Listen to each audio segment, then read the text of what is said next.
Hi, I'm Angified. I started Angified Presents. We share the love of music. It has been medicine and therapy. Nothing else worked. It has saved many of us. With mental health, we need to open our eyes. Hurt people hurt people. We ask that you listen, comprehend, and relate with your ears. Form that heart of unity and one. We share on this stage. Statistics, feelings. And ourselves. We stand with the belief to be you, to be heard, and to be original. We all may be different, with opinions and beliefs. At the end of the day, we are all brothers and sisters. We are family. We ask that you join us in a magical journey with artists from around the world. Open your minds, let in the love, and listen with your hearts. We all want a better tomorrow. Be one. Communicate and look out for one another. And then, and only then, will you find the world.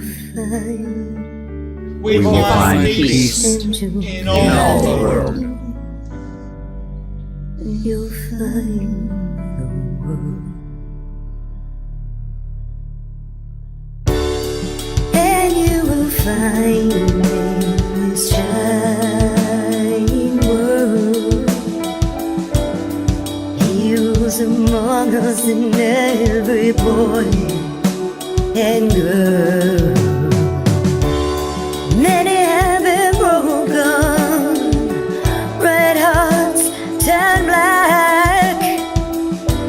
Love will melt the ice and turn it back, and you will find the world. You will find the world. You will find the world. And when you find a place called home, where everyone is free to roam,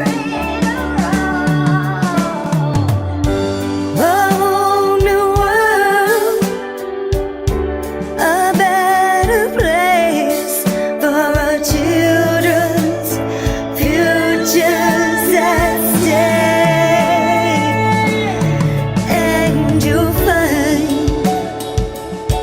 with music in your soul, laughter in your hearts, together we can grow a better place, with love in us all. And you will find, together we can save it all. And you will find a place called home, where everyone is free to roam,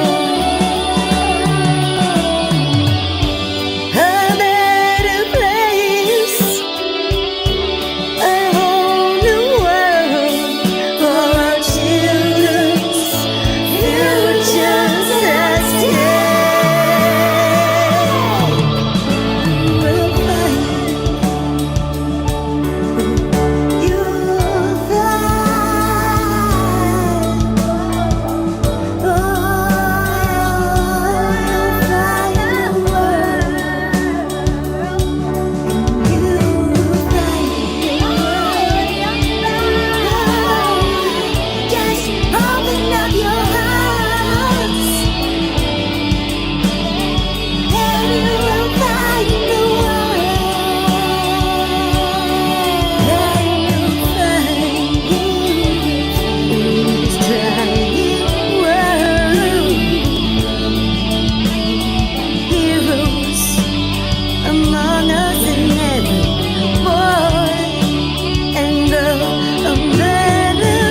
Rawr.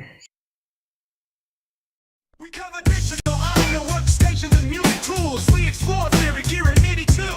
How to arrange, compose, and the art of arranging. Taking a look at AI and how the times have changed. On a PC or a Mac and even with a mobile device, we'll be talking about it all every Thursday night. From software to plugins and sys that entice. Dive deep into tech and let creativity take flight. Talkin IT.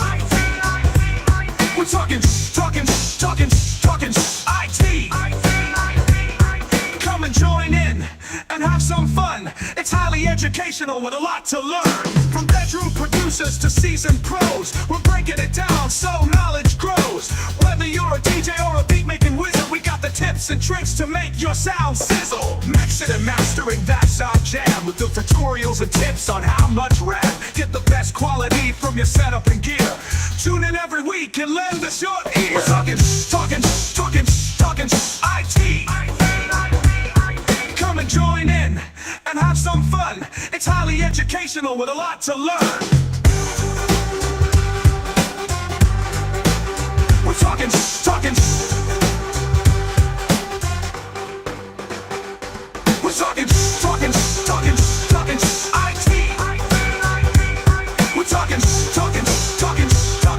IT. Every Thursday night on Angified.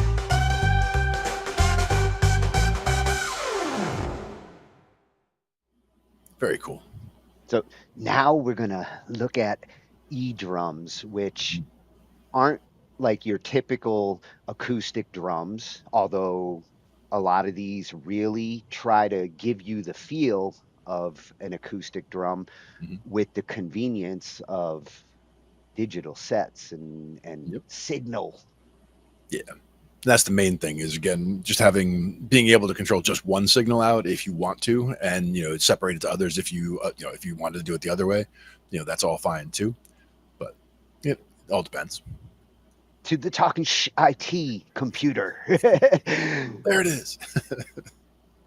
All right, let's see what we've got here for our drums night. Almost all freshies. I mean, there's a couple of channels that are go-tos for us, but 3 or 4 new drum centric channels that are awesome. And to start, Alejandro Cifuentes, he's going to explain why drums have an advantage. I mean, he says better. I would say has an advantage against acoustic drums, and that's kind of how I wanted to start the conversation with drums, because in the old days, as convenient as drums can be, there was a lot lacking in them until the last decade. Some of what we saw last week with that Zildjian cymbal, like the final frontier of drums is finally being solved. Yeah, and definitely. Alejandro's gonna show us the benefits when you do go the drum route. And then now Alejandro is also one of the instructors and drum experts over at Drumeo, and I couldn't ignore Drumeo because as far as best drum channel on YouTube, this is it. Anybody wanting to learn drums at any level, these are all the drum experts at your beck and call. That's going to be from at Drumeo. He's going to give tips for when you start playing with electronic drums, because it's not like the acoustics. Yeah. And I couldn't ignore this one, because this is like if I had all the money in the world and you wanted the absolute best choices out there, the professional serious drummer in 2025 is going to be looking at one of these kits. And some of them, we saw the Zildjian, they're a little bit pricey, but the technology that they're putting into these acoustic sets is incredible. Yeah. Love to hear them and see what they got. Yeah, and that one's going to be coming from the ultimate horse's mouth, Sweetwater. Yep. They know professional drums. Oh yeah. And I wanted to include this one because after NAMM this year, a lot of drummers were raving about this.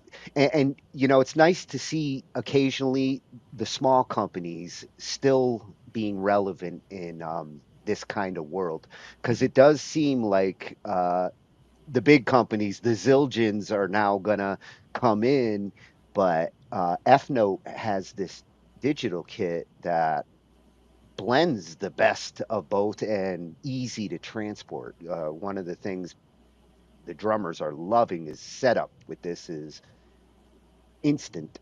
Yeah, just looking at those stands, that looks like it's going to be a lot easier, and it's good bracing. You know, keeping the drum kit where you put it, rather than having it tip over or feel wobbly or whatever. Yeah, that's another thing a lot of them who tested it said is it's like sturdy as hell. Yeah.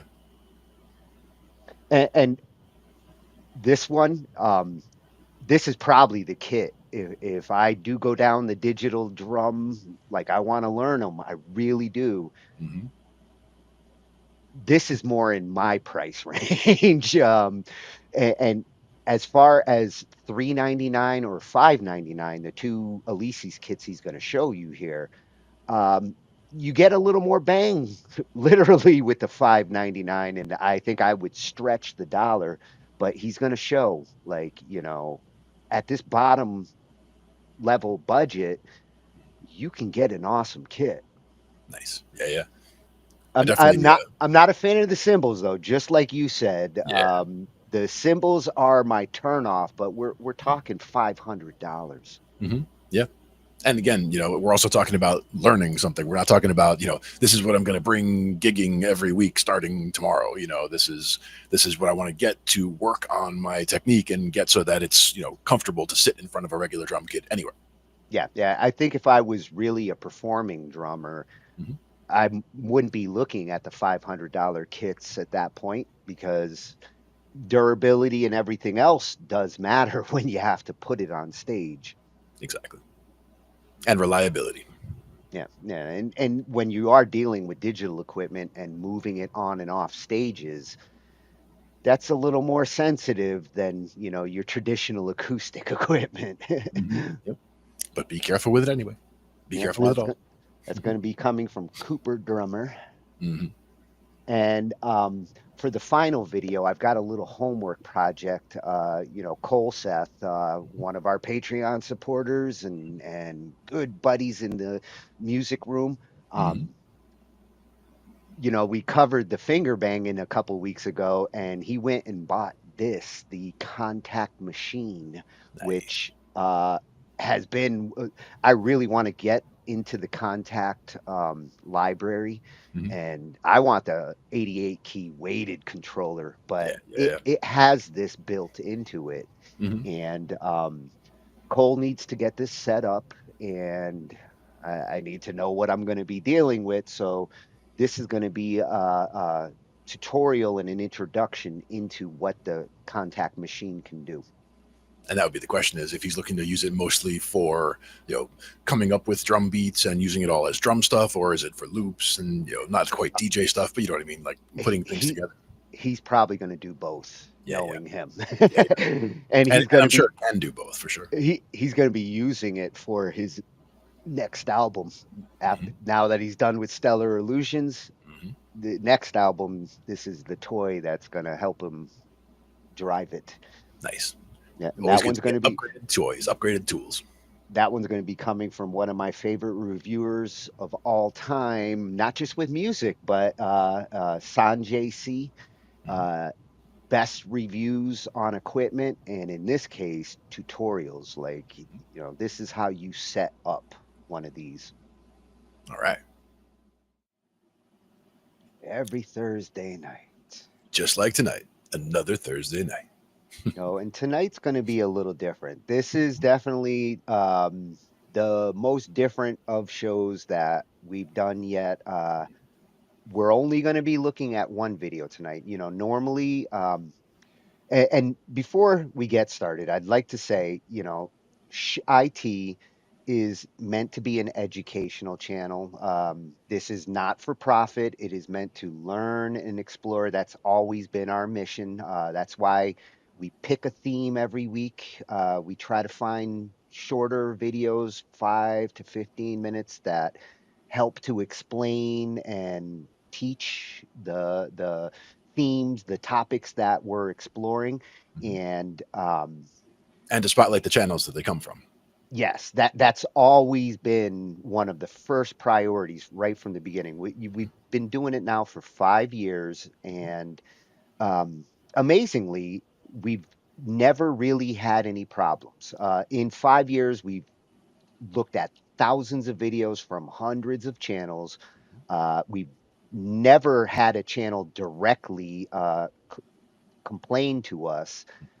We had one instance about a year back where a channel did a takedown on our episode with YouTube, which ironically the video we spotlighted that night was on a VST plugin, and it was pretty much advertisement for their product. And we did encourage people to check out the plugin, check out the channel, but this particular channel um, didn't want to allow anybody to reproduce their content at all. So YouTube took it down with no questions asked from us. It was just basically, we're taking this video down.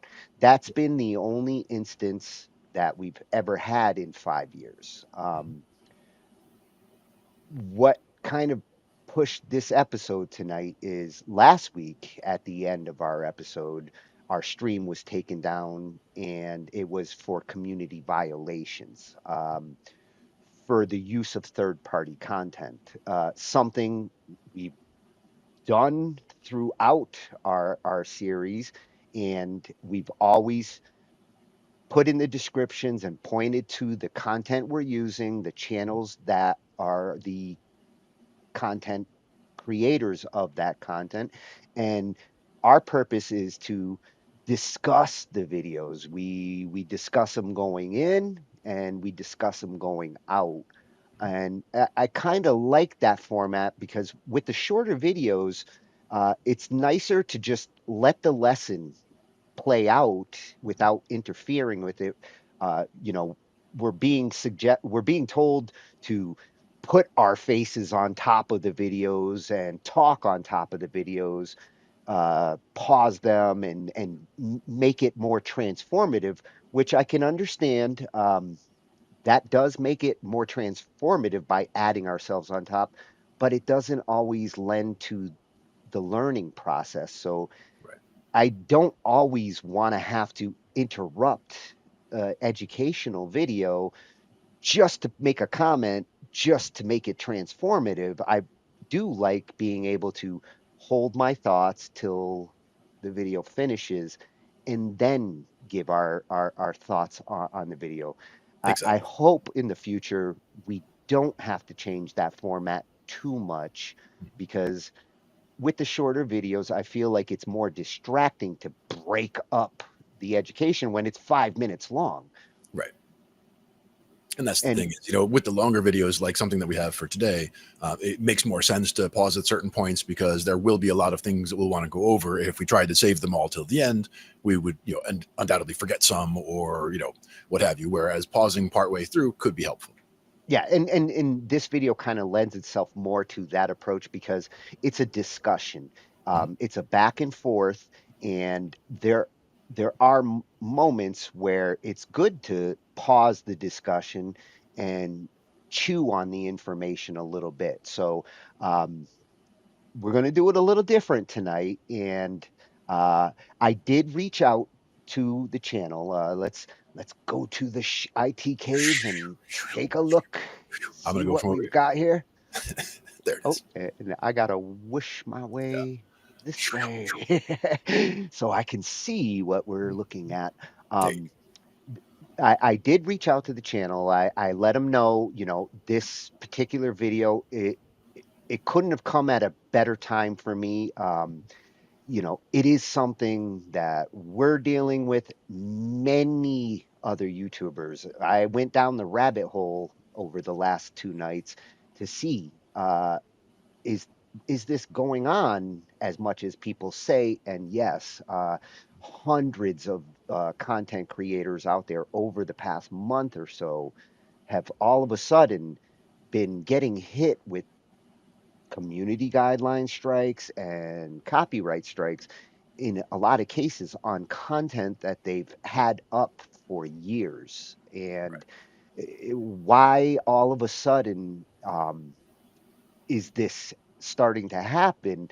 And it's clear there's policy changes going on, not just on YouTube. I mean, you're seeing it on all the platforms are starting to change their policies, mostly because of AI and things of that nature. But they're not always being transparent about these policy changes. You just kind of realize they're happening because now all of a sudden you're seeing these actions being taken. Now, in some cases, I would also put it that there is such a flood of new video coming on YouTube every single day, right? And to stay ahead of that wave, I'm sure that with the tools they had to, as things are being posted up, they're concentrating on the newest stuff that's hitting. So as you're saying, some of these things are from years ago. Some of this could be the tools catching up with the backlog, where the Yes. tools have been running on the new content up, but now they're actually able to chew through all that and start working back through everything that has been queued up for so long. Yeah, it's becoming evident that it's not just humans back there doing all the work to put out these strikes. The AI is getting involved, and it's it does not care about context or details. I tried to dispute last week's takedown. I said, we're an educational channel. The episode was all about learning about IR and how it works in music technology, and that was not enough for them. They took the video down anyways. And thank God we actually do record our episodes separately, because if I was one of those poor users out there who only have their recordings up on the platform and the platform takes it down with no warning real fast like that, you lose your content. And I'm not one to accept like losing the content that I created. If it's not allowed on a platform, then that's what we're going to do, is figure out what's allowable on the platform and what's not. Mm-hmm. But that doesn't mean that the content should get nuked. Right. And, us having the content, and again, if it's not hosted on the platform shouldn't care anymore. And it's more a question of we could use it in other content in the future if we wanted to, and Yeah. to synthesize it into something else. And in the case of that one takedown that we did have, Mhm. it was 5 minutes of a 3-hour episode. Mhm. I would have gladly just removed that 5 minutes for the rest of the acceptable episode, but that wasn't an option. Yeah. And even in those cases, we could even still keep the lead in and the lead out, like you were saying, where we introduce the channel, talk about it, and then just not show the video, say, Yeah, you yeah. guys can go check it on this channel and talk to, and that way it's still in the right place in the episode and people can go follow that lead for themselves. And after chewing on all this information we're about to look at, that was one of my considerations on, how can we deal with this? And I thought about, like, maybe going the approach of just mentioning the video, mentioning the channel, and telling our users, like, here is a good source for this information, without showing the video. But I I really can't see that as being as effective and as educational if we're talking about a video that the viewer hasn't seen. Right. And even if we were to take a small excerpt, I mean, I'm not even sure if that would even be preferable to the channels for us to And- take a small chunk just to give, a teaser. Here's what it's like, And that's a possibility on the right videos where, like, the crux of the information is in this one little part, but at the same time, it doesn't do justice to the education that the videos we tend to pick, what they're teaching you. If it's a video on something and there's 3 steps, and we only show the intro and don't actually go through the steps, or we only pick one step to clip. And that's why it, I am not a fan of the clip idea. Like, I would rather present the content as presented and just discuss it as we do, or not present the clip at all and just discuss the clip and, show where the clip is, show the page, discuss, where it comes from, and then be able to discuss it from there. yeah, From if problematic. I was going to take the clip approach, then I wouldn't be looking for 5 to 15 minute videos. I would go after the longer videos and then find, because that's always a problem. Like, yeah, especially last week, most of the best videos just explaining IR were 40 to 50 minutes. I could have clipped segments of those and got them down to 5, 10 minutes. But I was fortunate and I found good videos from good channels that did fit into our time constraints.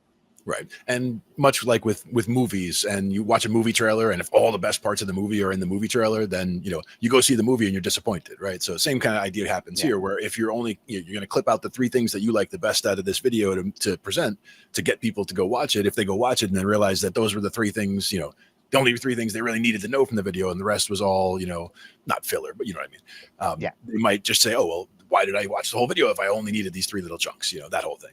Yeah, yeah, and another thing I've been told is, reach out to the content developers and the channels and ask them for permission, which I'm all for.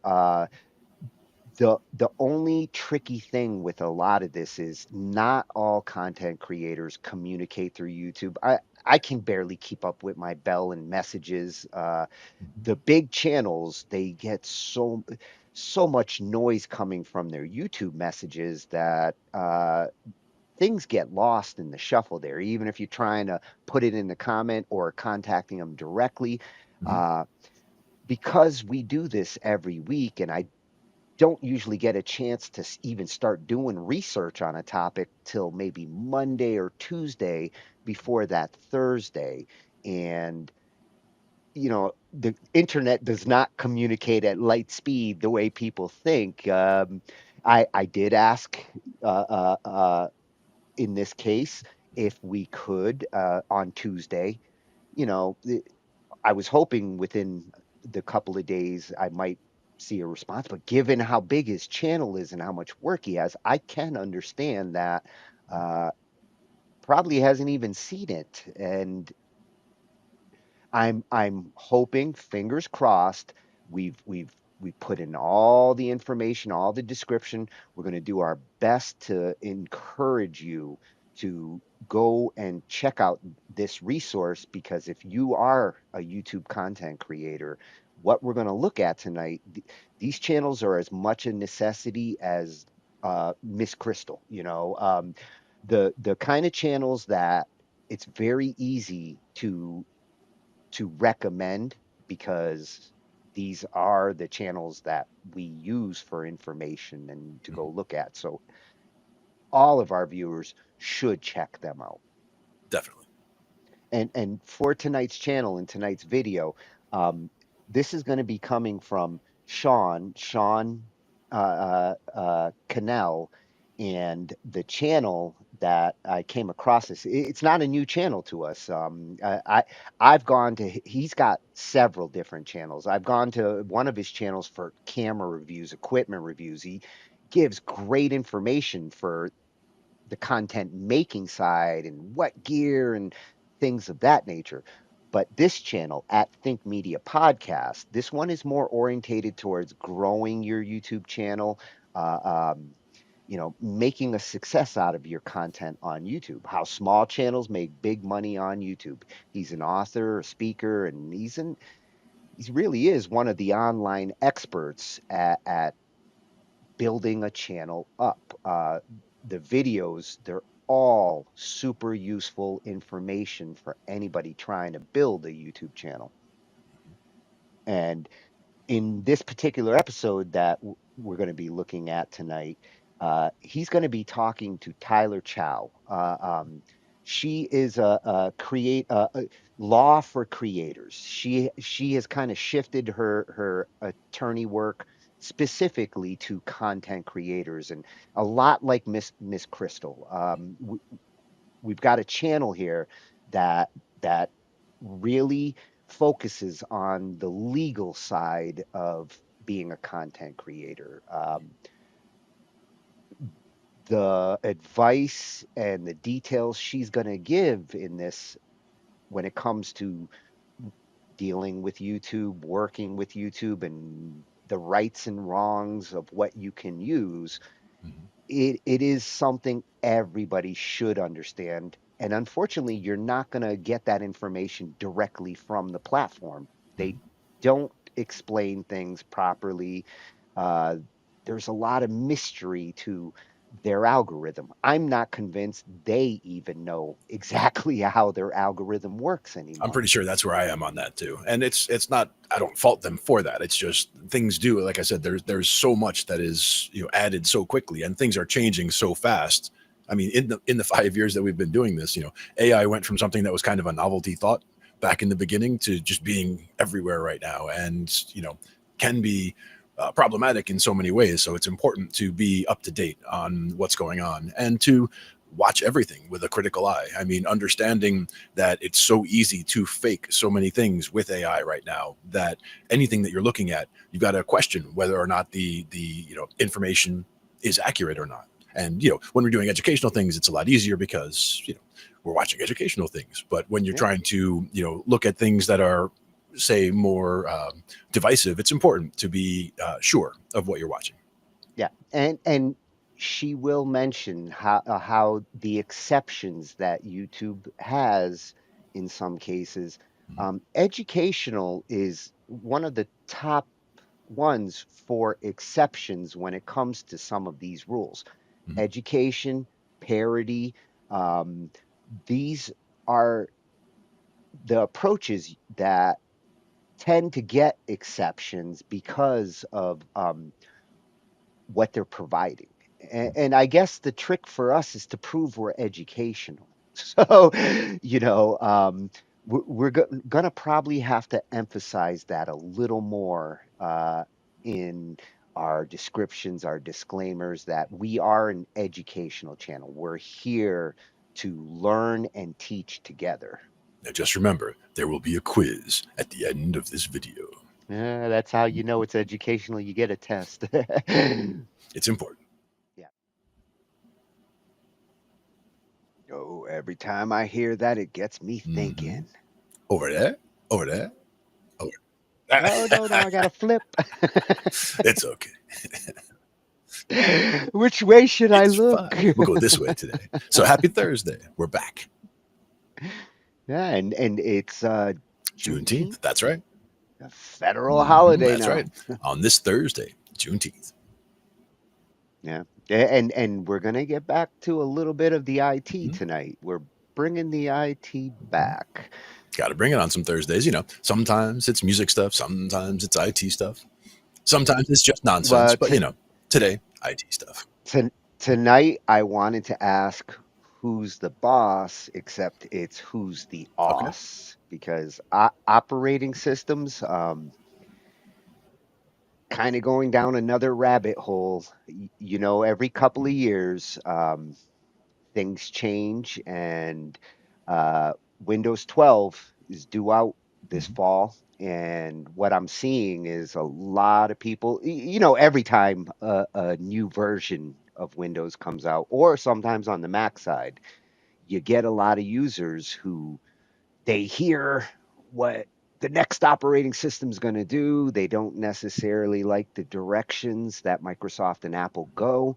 And you start to see users that are like, I'm gonna switch. I'm gonna go to something else, or I'm gonna switch from Windows to Mac. In the music world, that's a big thing. So we're gonna take a look at the operating system in a music machine and um, which operating systems really are good choices when it comes to your music machine. hmm And again, I've always been a PC guy, but I also have worked with people who use Mac for the music stuff. So I see the value in both and I see the reasons for using both. I see more reasons why people go to the Mac side in terms of reliability, in terms of if they are planning on sticking with Mac environment software, then that's great, silo to be in. But if you want to be more open source, then the PC side is probably more for you. But again, those are just very, basic level observations. Yeah, they all come with their caveats Mhm. and their disadvantages, and there is no perfect choice. There is just your personal best choice. And think about who you're going to be working with is another thing to think about just in terms of compatibility. If everyone you're working with is a Mac user and, you decide you want to go PC, that's fine, but you might have things that are going to be, not incompatible, but more of a process if you're going back and forth with files, for example. Yeah, yeah, and that's a big consideration. You shouldn't just be thinking of yourself there if Mhm. you are gonna be working with others, especially in an environment like that. Good to make your decisions based on your environment.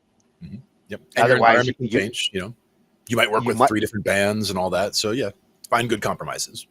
yeah, you can force yourself into a corner sometimes by going with something that doesn't necessarily jive with everybody you're going to be like moving files around with, and especially with DAWs, when it comes to recording software, there's only a few of them that are really taking care of each of these different operating systems, and we're going to see some of that tonight. The one that has been in the back of my mind is Studio One Sure. and Presonus, and um, that's one of my most compelling reasons to consider the Mac side, the Linux side, and um, the DAW that I might use because I really would like to get into their control surfaces and their hardware, Mhm. but it's not created equally across all the platforms. Sure. I mean, we use the Personas out in Pennsylvania there, and we use it with a PC. And we mostly use Capture because we're just trying to catch studio sessions essentially when we're mostly out there doing live work and just catching whether it's a full drum kit or whether it's just around the room, everybody playing and a couple of mics in the room, just to try to get a studio capture that's not just a mic in the middle of the room, so that we're able to do some leveling and all of that, but not necessarily a full-on studio, a fully isolated every instrument session. But it's all there to do that. So we have the ability to do that if we want to, but we also usually just do it as using Capture to just get a rough capture. But we can use the tools in Studio One to do everything else with it after. Yeah, I like their approach of like how they deal with the capturing side of recording versus the production side and how they separate them. Yeah, exactly. Because there's a ton of tools, and a lot of the tools that you would use in the post, processing would get in the way of what you're trying to do when you're just trying to do a quick session. And they're not the things you need to see when you're just trying to get these mics on and these things on the right channels, for example. So it's better to have an interface that is streamlined for this is mainly about getting it all in here, and then the other one is mainly about what you do with it once you got it. Yeah, yeah. I like that approach too. So let's see what we've got lined up for tonight. Mm-hmm. To the IT cave. Yeah, we're getting good at this. So, to get started, I've got two shorter, quick videos just to, cover what a machine actually is nowadays. Hardware hasn't changed drastically in our like lifetimes, but there are new things that kind of change the considerations. And for the first video, it's a real quick one on just what makes up a computer and the things that you should be considering when you like are getting one that apply to music. So as you can see there, like all of these things play a part in your music production machine. Now, one of the And, earliest computer certifications that you would get would be A plus certification, which was about basically basic computer knowledge, which probably this video will probably cover most of. yeah, well, this first one is just like this hardware does this Mhm. hardware does that. Yep. It's nice and straightforward. And I think it's important when it comes to like how people perceive what hardware does. The reason why I wanted to start with that is because I've through the years I've dealt with clients and people who kind of confuse what RAM is and hard drives Right. and now the GPU and the CPU. And um, I don't feel like they always understand like where these things play into, especially on a music computer, Yeah. where like what gets loaded where. And I hear people like, oh, I've got 2 terabytes of RAM. Uh, no, you don't. You have 2 terabytes of storage. And, it's always been that confusion of where things are being stored. And it's And, also and it gets more confusing as time goes on because even as we talked about the other day, a 6 terabyte memory USB key could technically be considered 6 terabytes of memory. I mean, it's memory, right? Because it's on the USB key. but it's not random access memory that disappears at the end of the session. Right. So And the and it doesn't work the same way. So it's not, it's not stuff that your computer can think about at the same time. That's more the way to think about working RAM. Yeah, yeah. And this channel is gonna get a 2 for tonight, because I did want to cover the hardware, which they do a great job of real quick, and then I wanted to cover the operating systems because that's really tonight's theme and what we're going to be focusing more on. The Sure. operating system is something that we sometimes take for granted or we get forced into it, not by choice, but by the fact that that's what came with the computer. Um, People don't always choose their operating systems. Sometimes their operating systems choose them. And And again, sometimes it's the environment. So, again, who you're working with and what you're collaborating, what you're expected to collaborate with can make a big difference in your choices here. yeah, yeah. And a big part of the discussion tonight is going to be about which of these environments is a better choice for a musical environment, because that's where we come from here. Yep. So that's going to be coming from at Bite-Sized Explainer, and that's what they do. They explain things in nice little information chunks, and these 2 videos are definitely important chunks to get started tonight. Nice. Then we're going to shift to the bigger questions. The debate that will probably go on until the 22nd century. They will still be fighting about it 100 years from now, I'm sure, as to Windows or Mac. Like those are the first 2 that always get talked about when it comes to music machines. And there's a lot of reasons for both. And why I chose this one, I love he keeps a fair balance.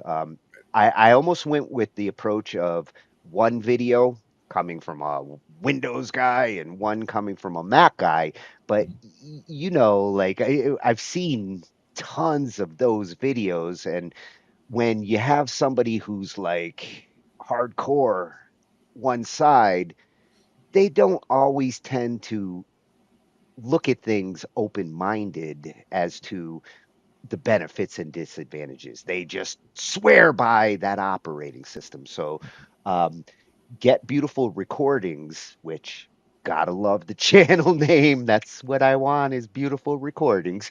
Is going to give a fair, balanced explanation Nice. of both. One thing I was going to mention is that some of the tools can be used on both PC and Mac. Now they'll be more effective on one versus the other, but there is some cross compatibility.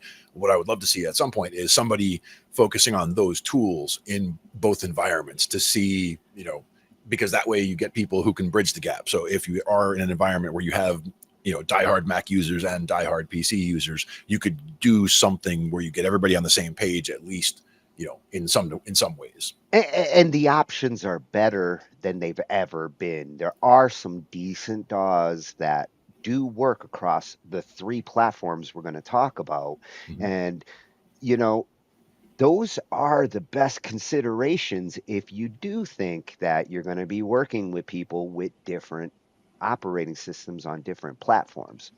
Yeah, it's important. Yeah. Because you can Yeah. waste a lot of time in translating things back and forth, and that can also introduce a lot of errors as well. Timing errors, all kinds of things can, pop up with trying to go cross-platform, use of just all kinds of things. Yeah, well, and it can get buggy when you are moving files across them. It's not perfect, but we're in pretty good shape. I've been trying to do that for 30 years, and the last decade has really started to consolidate the different operating systems to what you're using them for. Exactly.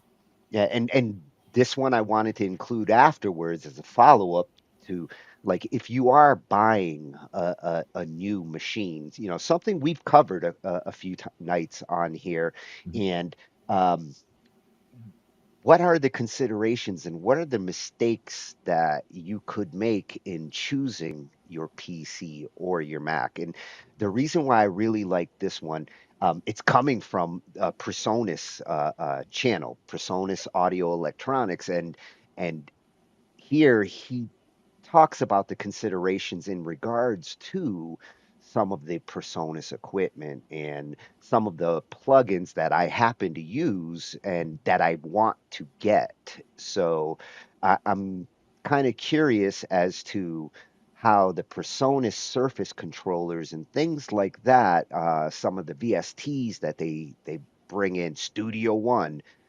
how that differs across these two platforms. Right. Because I'm getting some Presonus gear into this Oh yeah. room. We're gonna do it. We're gonna make it happen. Yep, yep. And then for the last three, we're gonna shift over to the Linux side. After we get done talking about Windows and Mac, which there's tons of conversations out there about those two.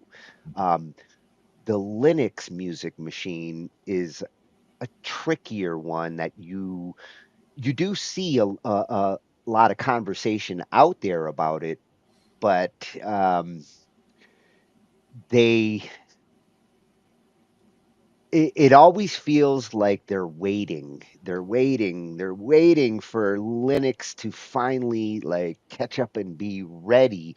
And this particular video has some good news in regards to driver support in Linux, which is the main killer when it comes to choosing Linux as an audio machine.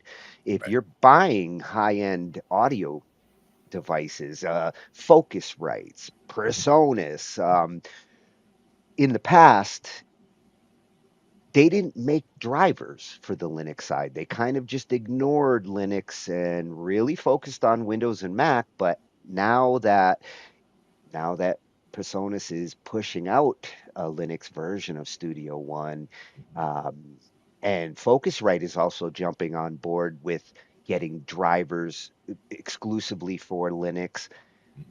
That's kind of a game changer on that part of the consideration. Being So recognized at that level, sure. yeah, well, and being able to take advantage of what that equipment can really do if you don't have dedicated drivers. And he's going to explain, like, just because it's USB and connects to the operating system and functions technically as the device it's supposed to, Mhm. whether you're getting the features that some of these audio devices have, the zero latency and all of that depends on good drivers. Exactly. Yeah. Drivers are very important. Yeah, Michael Horn's going to be explaining that and giving us some news on this new support that you're going to start to see in Linux, which is going to have me setting up at least one Linux box to really explore what it can do with music. The other conversation that we had at one point about music machines and compatibility was using virtual machines in certain ways, whether it's for just doing file conversions or being able to get into, on a PC into a Mac environment so that you could get files from a Mac user and do things with them and then get them to the PC from there. Yeah, We that as a possibility. And we have run Mac over in our virtual machines here, and I've had to do it a couple times for some projects where I had to convert a bunch of GarageBand files. Didn't have a Mac, but did could put a Mac operating system on, bring up GarageBand, convert the files, and do everything that I needed to do inside of a Windows environment. And Yep. and after we get through that, and we're going to look at a little Kickstarter guide that Absolute Vending Machine put together on on getting a Linux audio production workstation and some software, some things that you're going to want to consider. He's going to mention the DAWs that are available over there, and what you're going to have to do to prepare to make a music workstation in Linux. Yep. Because there will be tweaks, just like with any other machine. A Mac would need tweaks, a Windows machine would need more tweaks, and the Linux machine obviously would need some things in order to Yeah, get well, things going, right? the Windows definitely needs some tweaking, which we do have some past episodes just about that. Just that. It takes episodes for that because there's a lot there. Yeah. Yeah. And to finish it off, we are going to take a look at the virtual machines because I do actually have my virtual machine loaded here with 4 operating systems. And I'm going to show you those operating systems as we watch this one. It it shows 4 modern Linuxes that they're trying to get those Windows converts. You don't see as many people convert to Linux from the Mac side. I mean, it does happen. It's not as common, but the Windows conversion rate, every time Windows does come out with a new version, and every time Microsoft sets up new things that I don't like being forced into a Microsoft account to log into my operating system. Part of the reason why I go and look at these every couple of years is alternate operating systems for machines that I don't need all the bells and whistles of Windows. I'm not running like my Adobe software or, some of the exclusive software that you kind of can't run effectively on Linux. A general machine that's just for productivity, just for using the internet, I can't see why more and more people aren't switching to either a flavor of Linux or, the Chromebooks. These are For me, that would be the a Raspberry Pi. Even if you're just browsing the web, I mean, a Raspberry Pi. I use Windows as an arcade emulator, so I mean, there's all kinds of things you can do with something that small using some flavor of Linux on there. I'm sure. yeah, and the Pi Linux is an awesome, very effective, compact Linux. Right. Exactly. Because it knows that you're only going to be doing these things with this small amount of hardware. So there's very few variables for them to have to deal with. Yep. So Coding Byte's going to show us a couple of Linux distros that are really starting to get attention because they're Windows-like, and not all of them are actually Windows-like. As you're going to see, I'm going to bring them up. They do kind of cater to both the Windows and the Mac users, depending on the distro that you go with. But it's an interesting alternative if you don't want to get tied up in the ultra security that comes with these bigger operating systems, forced, in some cases, forced obsolescence. Uh, some of these will actually run on 15 to 20-year-old machines. There's one in here that will run on the original Pentium. So Nice. yeah, I almost included another video on a version that I was looking at that they got down to a fit on a floppy, and I was like, "Ooh, I wish I had this back in the day."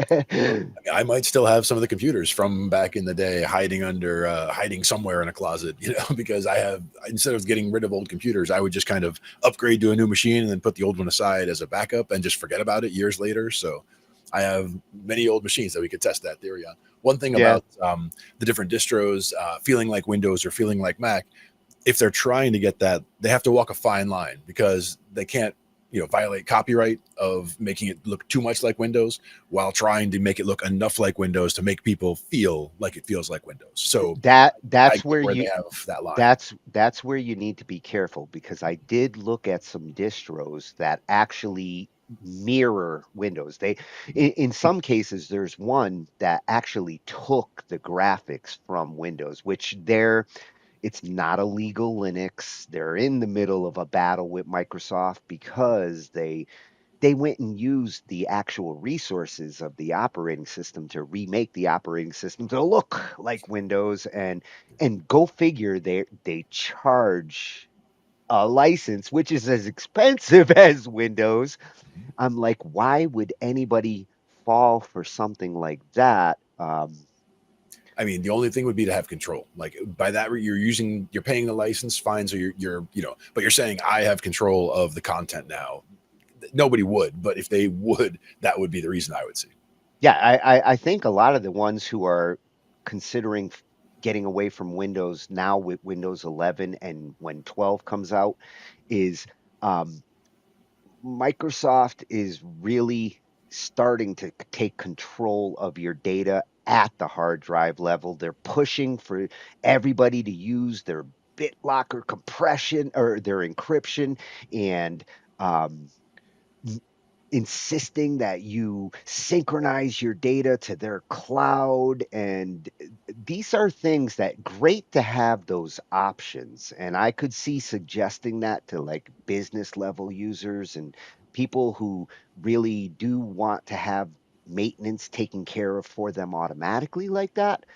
But at the same time, I wouldn't want to shove all my data in the cloud. That's one thing that I've been selective with over Yeah. the last 15 years. Not everything needs to be pushed out to the cloud. That's where the hacking and they say it's more secure.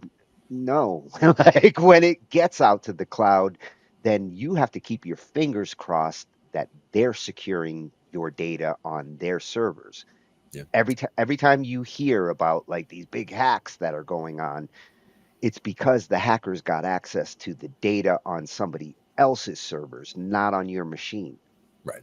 And the other thing is that is the being selective about what goes up there isn't always about, whether the data is sensitive or not. Some of it can just be about you don't want to overload the storage. I mean, you only get so much online storage anyway. So I don't want automatic storage because I don't want a lot of just stuff that I don't need up in there to be up there. Like I take pictures of random things and just, delete them when I'm done, whatever. They don't have to go up into storage. So there's no reason to have things automatically go. I'll put things up there when I need to and, and when I want to. But I'm more of an advanced user when it comes to that. I used to be a network administrator. So I'm definitely considered an advanced user in this regard. And backups and all that kind of thing. We know how to maintain things in multiple copies, offsite, all that kind of stuff. And would you want to back up your multiple terabytes of games to the cloud? Like, right. And when it comes to music, I have so many recordings of so many songs, like even just Grateful Dead archives, where it's multiple concerts of the same songs. Like if something goes, oh, we can deduplicate your hard drive. It's like, no, because I have tons of duplicates of things that I want duplicates of, So it's, don't help me. I'll do what I need to when it comes to storage. And for that, I would always use Winderstat. Was the one that was always just amazing for cleaning up storage. Like Winderstat gives you a good visual, folder by folder, what's taking up all your space, file by file, by mousing over. You can see, oh, there's the problem. Let me go fix that. Oh, believe me, Winderstat is like getting a real test with me the last couple of weeks because with all the emulation station, Oh yeah. and I went from having 12, 20 terabytes of free space to I could use another 4 or 5 terabytes as I'm shuffling and organizing things. And Windoor Stats has actually been a real big help to figure out like It makes the job almost impossible without it. Like if you think about what you've done with Windorstat, and then you look at how long it would have taken if you had to do that without it. I mean, you wouldn't even be able to. But trying to approximate what you would do with that is just, because of the visual nature of it, because of the way you're able to see the data, it really does help with that, I think. Yeah, it's helping me to take some of those drives that like I just backed everything up. I don't delete data. I just take the data and put it somewhere and say I'm going to sort it one day and never end up getting to it. Just keep buying more drives. Windorstat is helping me to actually like go through some of that and say, well, okay, I've got about 10 terabytes here of junk. Even old PST files. Like I have old PST files from, Oh, the Outlook. yeah, The from Outlook corporate file. days. From corporate days, I have old PST files, and keeping those for several years after leaving the job was important. But at a certain point, it's like there's no way anyone's ever going to need something from an email, from my email that's in my PST files from 15 years ago, let's say. I actually pulled up a PST file of mine from the 90s because it had a couple of software licenses that I bought Kali back in like 1998, and Nice. I wanted to use it at one point, and I'm like, son of a bitch. The only You place had the I have the license? license file is in this old Outlook. For me, that would be I have like each hard drive I was talking about, go to a larger machine. It's usually such a large jump in storage from one machine to another because it's such a Yeah, long you time just before I upgrade. carry it over. I just bring the whole thing over. So I have, on a new 4 terabyte drive, I would have a folder that has the old 400 gigabyte drive or whatever. There'd be something taking up 5-10% of the drive. That was everything that was in my old machine. But I have now all this other space that's now free. So, I would go from there. But games do take up a lot. Music takes up a lot. Videos take up a lot. Videos of live music take up a lot. So for me, I'm always yeah. In the old days when I was ripping all my CDs, that's where getting a new hard drive became a necessity all of a sudden because I like to compress my MP3s at the highest resolution. So it's like, ooh, my entire CD collection of 2,500 CDs takes up a hard drive. Yeah, exactly. And they were my CDs. I purchased them. Exactly. They're all in a box right over here. I can show you.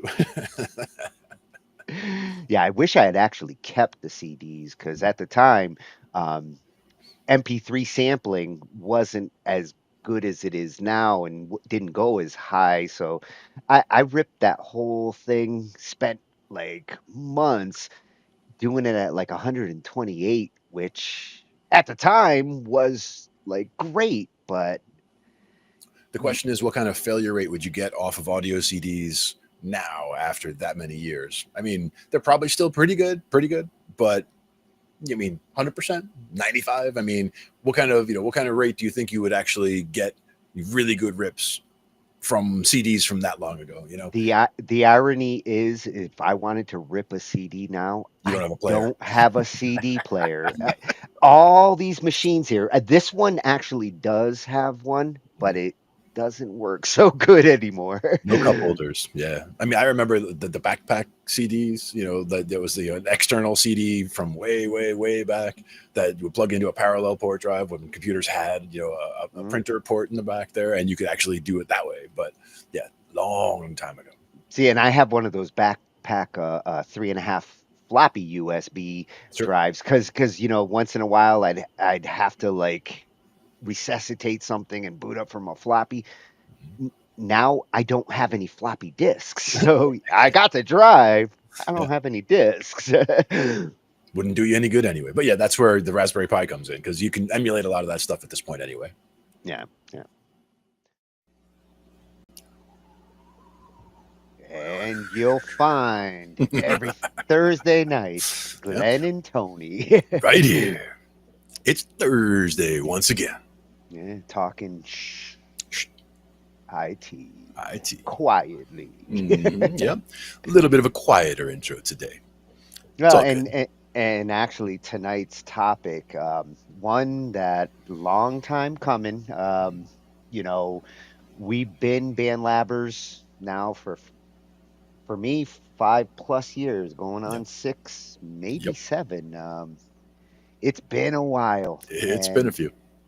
and a lot has changed, from that little platform with 14 million when I first joined. Yep. That was basically free all around. Mhm. In the last year and a half, 2 years, we've seen uh, uh, the evolution of it go into, paid options, membership options. Yep. And tonight we're going to look at some of that, the benefits that might come with it. Something we've been asking, and we've been asked about, Yeah. by a lot of our family members, our users, um, wondering, should I subscribe?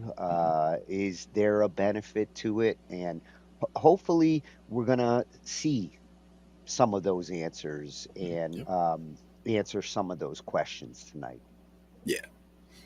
And again, a lot of good service was available for free at the start. A lot of stuff was still available for free, even just recently. So the question is, what benefit there is from the paid services versus the free services. Yeah, yeah, and there still is a lot of free service that they are providing, especially when it comes to the storage of your songs and projects that you put on there. So, this isn't meant to like slam or praise. It's really meant to just kind of review it from all sides. There's a lot of people who were emphatic about like how great BandLab was, who in the last couple of years with all of this have, kind of gone to the other side, and they hate some of the changes they're seeing, or some of the community changes that have gone on.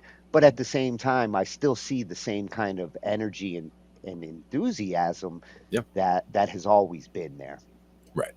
And to me, the whole thing was always about the music itself. So the question was, are the things that we're still getting on BandLab for free, are they still related to the music? Can you still make the music that you want to make with the tools that are available? That's the question. Yeah. The one good thing is I am still finding great Mhm. musicians and friends, and the biggest benefit I've ever had from BandLab is still there. Right. There's still new musicians coming, and every day we find and meet new artists that are out there. Yeah. And again, when I first started on BandLab all those years ago, one of the first things that I'd found was, searching for like a hashtag bass needed, because I was trying to put bass on things and I didn't want to step on toes, but there were plenty of projects out there where people had, something and they wanted to get a bass line put on it. And so they would just tag it with that. And so I just started adding to those and built some collabs from there. And all of a sudden, you build this whole community of people that you're working with. Yeah. Beautiful. Actually, once I realized there was a hashtag system and how to implement it, it really did change my account, my presence there, putting hashtag vocals needed, hashtagging the artist that I was covering. Yep. All of that helped to really get a lot of followers who were looking for the kind of material that I was covering. But it didn't always have to be hashtag fire, or hashtag, greatest Yeah. thing ever, that hashtag system gets abused by a lot of people in a lot of ways, but it can be very useful. Yeah, that's where like I've seen over the last couple of years, the hashtagging has reached a point where they're counterproductive by hashtag trending and hashtag fire. I mean, it's not to say people don't go search those hashtags, but they're overwhelmed with uh, uh, irrelevant information. So, And by all means, if the song title happens to be fire, hashtag it then fire. it's like the songs that are untitled that are actually Titled, untitled. Right. Capital U, untitled. That's where So you get the difference. let's see what we've got lined up for tonight. It was a little tricky looking for good videos about BandLab. There's a lot of videos out there, of BandLabbers who show like, what they're doing and things like that. But strangely enough, BandLab doesn't put a lot of videos out there on their tutorials and their information. So you really do have to hunt around and use the right search terms in YouTube to even find useful videos that explain the kinds of things that we're going to look at tonight. Right. To the ITK. Woo. I'm on top of the world. All right. The future of music here today.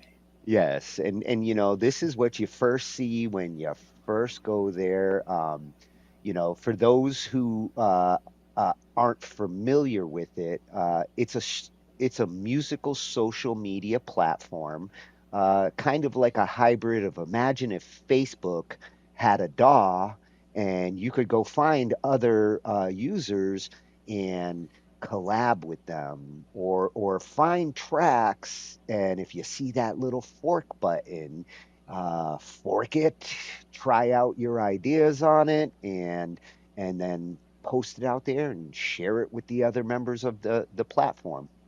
Yep. So to me, it really was inviting. I'm not a social media guy. I avoid Facebook like the plague, but for some reason, BandLab appealed to me. Yeah, same. To be able to find a community of artists and musicians, much more interesting than just scouring Facebook walls all day and looking at memes. Yeah, I was never really into the short form stuff like that. But with BandLab, as you said, the collaborations was the main thing for me. Once I had followed enough people where I had a good number of people coming up on my wall, all of a sudden there was just stuff to listen to all the time and stuff to add to all the time, because the people that I had already followed, who every time they're putting stuff out, it's coming up on my feed, and I'm seeing it immediately, being able to add to it when I want to, and comment on it when I need to, and all of that. I haven't been as active on the platform as I had been in the beginning. I've been doing more stuff with the live bands lately, but at the same time, I still see the benefit in the platform for sure. Yeah. I've also been much less active because we're doing so much, with Angified, and when they took out the streaming, it really was a buzzkill for me, because that was part of their service that really tied into like what we do here, and it's where the show started. Yeah, it's where we started. Our first streams were on BandLab, and then we moved over to the other platforms, just to get bigger exposure. Yep. But it did bum me out a little bit, and since then I've been less active. Plus, one thing I've noticed in the last couple of years is there's more people that are starting to use it as a social media platform and not as a music collaboration platform. So, I guess it's a double-edged sword. I follow a lot of people. The artists that come in, new artists that pop into our shows. I like to follow and see, where the action is. But the more people you follow, the more the noise of the wall starts to become a mixture of not just music, but here's what I had for dinner tonight. And, Sure. And it washes away a lot of the stuff where you'll miss the things that you wanted to catch. Somebody's, a new song by somebody that you really wanted to catch a new song from just got blown away by 10 other posts, like you said, of, dinner this, or, latest walk around the park that, that keeping it as music, for most of the people that I follow is good, because that way it does keep the feed very focused on the music. But as you say, the platform itself, there are, there is more variety of the types of things that you'll see on there. Yeah, yeah. One thing I would really like to see as they keep improving their interface is better filtering on the main wall so that I I'd like to be able to like focus on the music posts, which are different than like say the picture posts or things of that nature. And it'd be nice if you could prioritize like the artists that you really like to see focused on your wall so that way the higher priority ones, because I miss a lot of the artists that I would like to see when I'm checking out the wall because of all that excess noise. Yeah. Hey, Unicorn Made Frankenstein, one of the great band labbers that I've gotten to meet over there. Great to have you. Yeah, always a pleasure. Yeah. So I've got, this is our main page when you first come to BandLab, but I also put up a couple of other pages here that I think are important to be familiar with. The reason why I went to BandLab in the first place was because of Cakewalk. Yeah. And at the time, BandLab had taken over Cakewalk and had offered it for free. Cakewalk by BandLab was my solution when I came back into music. I wanted a DAW that I was familiar with. I've been using Cakewalk since the beginning, 1988, and I had gone to Cubase for a decade between Sure. 2000 and 2010. When I came back to music, um, I wasn't ready to go spend $600 on Cubase, but when I found out that Cakewalk was free, integrates with the keyboards that I use, I was sold. To Yeah. find out that it was tied to a platform like this, it was just gravy.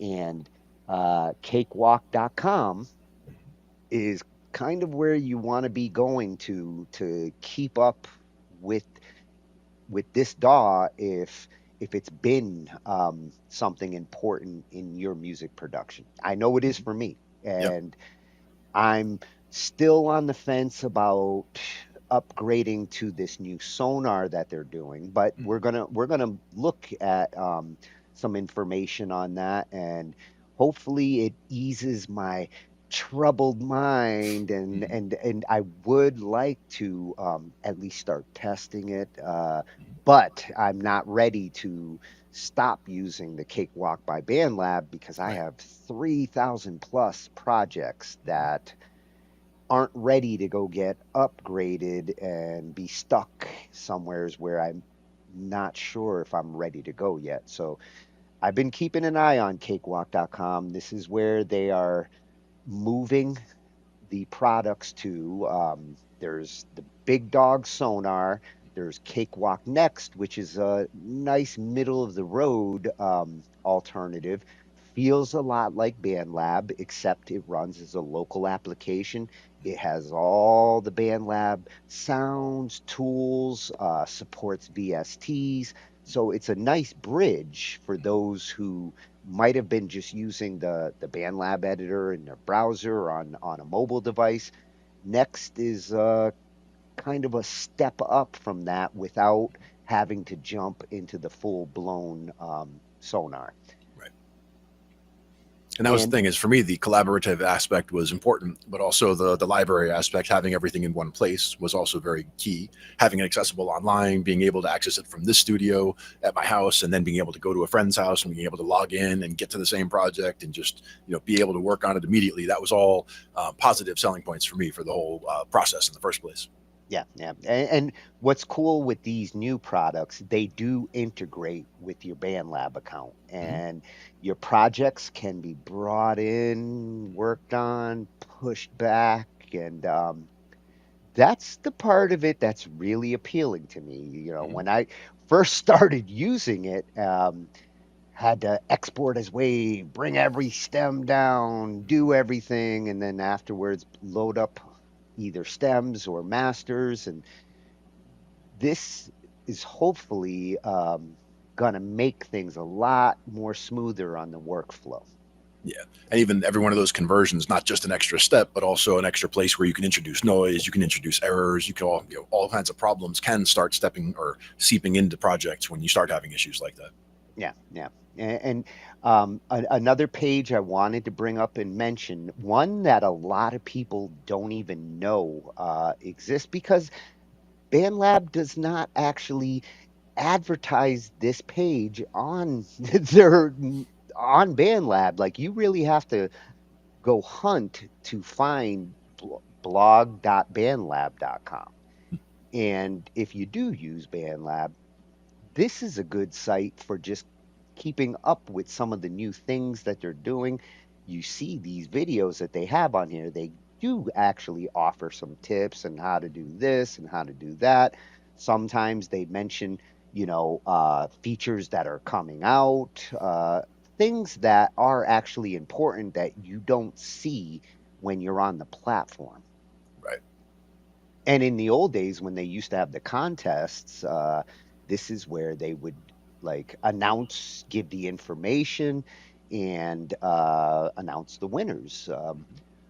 Now that they don't have those anymore, I feel like a lot of the new users don't ever even find this page, and they should know it exists. Yeah. And again, it depends what they're looking for on the platform. Like in some cases, they might only be looking at the community. They might only be looking at the DAW. Different people are there for different reasons, as we said, but everybody being aware that it's there should introduce them to the other areas as well. Yeah. Yes. See, Uni agrees with me on ways to filter and search are still clunky. They could be improved on. And, just like the hashtag system, filtering and things kind of make or break a platform. So I hope that they consider that as important when it comes to their interface as the interface itself. Yeah. So, and the last tab that I wanted to show here, because we're going to be talking about this at the end, the terms of use. Everybody should get familiar with this page, and we've got a great video at the end that's going to go through this and really highlight some of the things that all artists who use BandLab should be familiar with, should be aware of. What you're doing with your music and your content, you need to be aware of these things. And just like the community guidelines is another thing that you have to get more familiar with because you could end up with a message saying your account's been disabled because of like infringing on community guidelines, which are seem to be constantly changing at the moment. And there's a lot of people who are just being surprised one day when their account's disabled for a couple of days or a week. We had to delay the WAG till next week because one of our judges and several of our contestants, their accounts were disabled for spam that they were not doing. And this is something that like hopefully they get more on the ball with and people get more familiar with so that way they can hopefully avoid some of these things. Yeah, that's crazy. So for the videos that we do have tonight, there's a little bit of promotion. To start off, we're going to look at BandLab's main video on why you might want to consider membership. When they first came out with it, this was the initial video that helped to like describe the benefits and get users to understand that hey, with these paid benefits, there are additional features. And um, it wasn't just like taking the features they already had and then locking them behind a paid account. For the most part, the free features that they've had have continued to be free. They've added new features. So added functionality. Yeah. So we're going to look at like what some of these additional features are. And that's coming directly from the horse's mouth here. That's from BandLab's YouTube page. And then I wanted to include a user's um, uh, review and perspective on a paid membership and the benefits they found from it, what they used and felt was useful for a paid membership. Nice. And then to get into the what's going on with Cakewalk, because last month, well, about a month and a half ago, they started hinting that there was going to be a free tier version of Cakewalk Sonar, which I'm glad that they considered and are doing that. Uh, it was kind of a tough sell to say, hey, Cakewalk's going from free to paid only.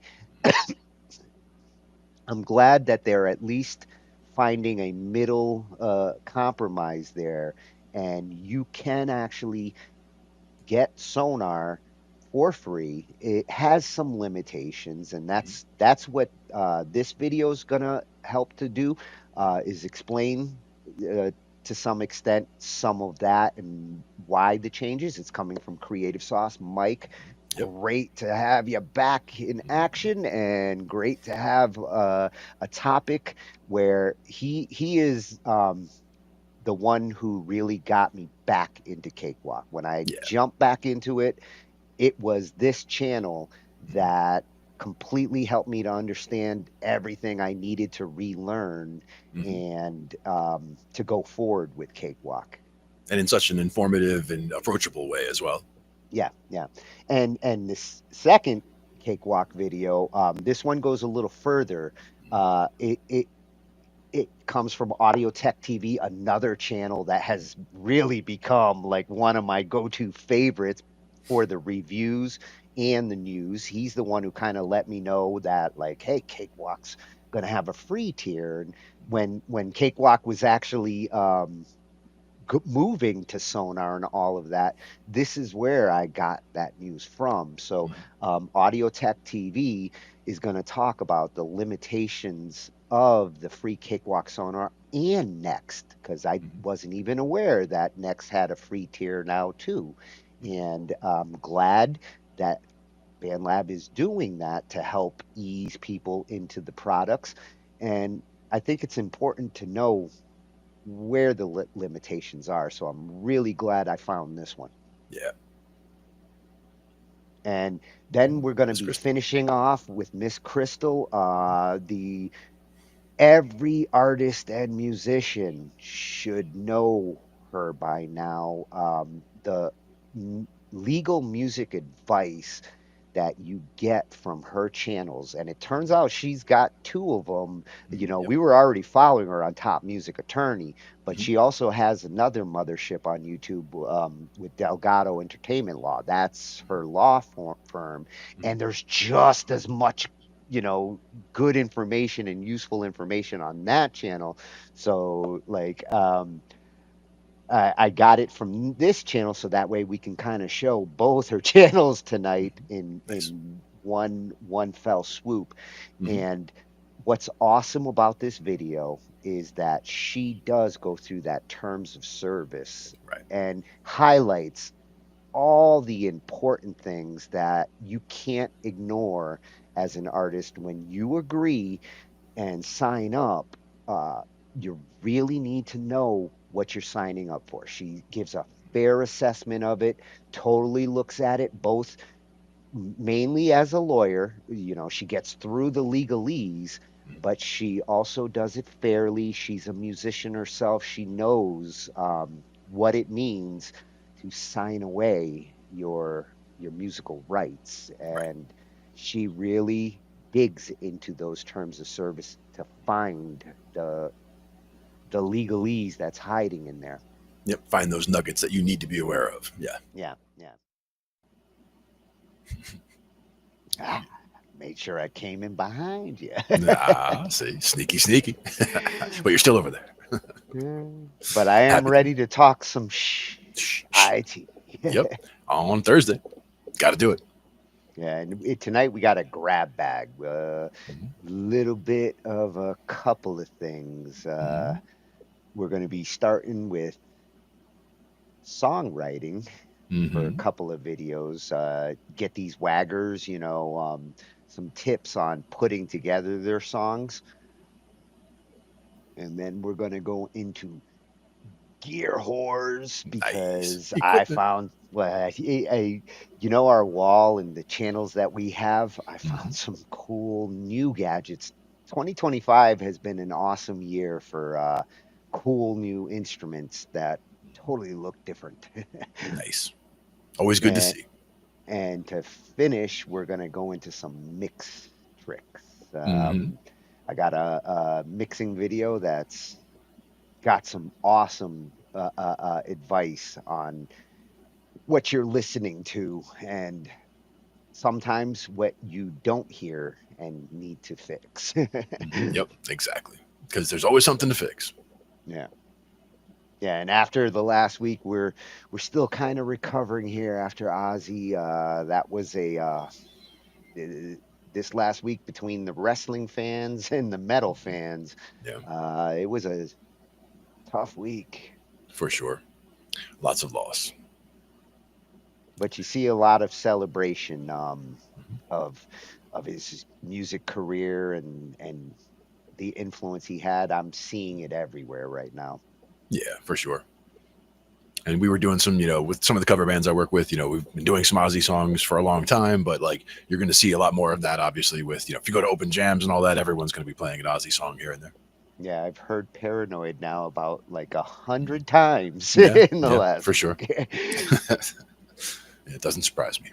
Oh, and we got the WAG rolling last Mm-hmm. week. Yep. We actually picked out the teams and the genres. Mm-hmm. So they're cooking this week. Nice. And this weekend, we're going to start to hear some of what's been going on over there. Mm-hmm. Yeah, can't wait to see what they've been cooking. So let's see what we're going to be looking at tonight.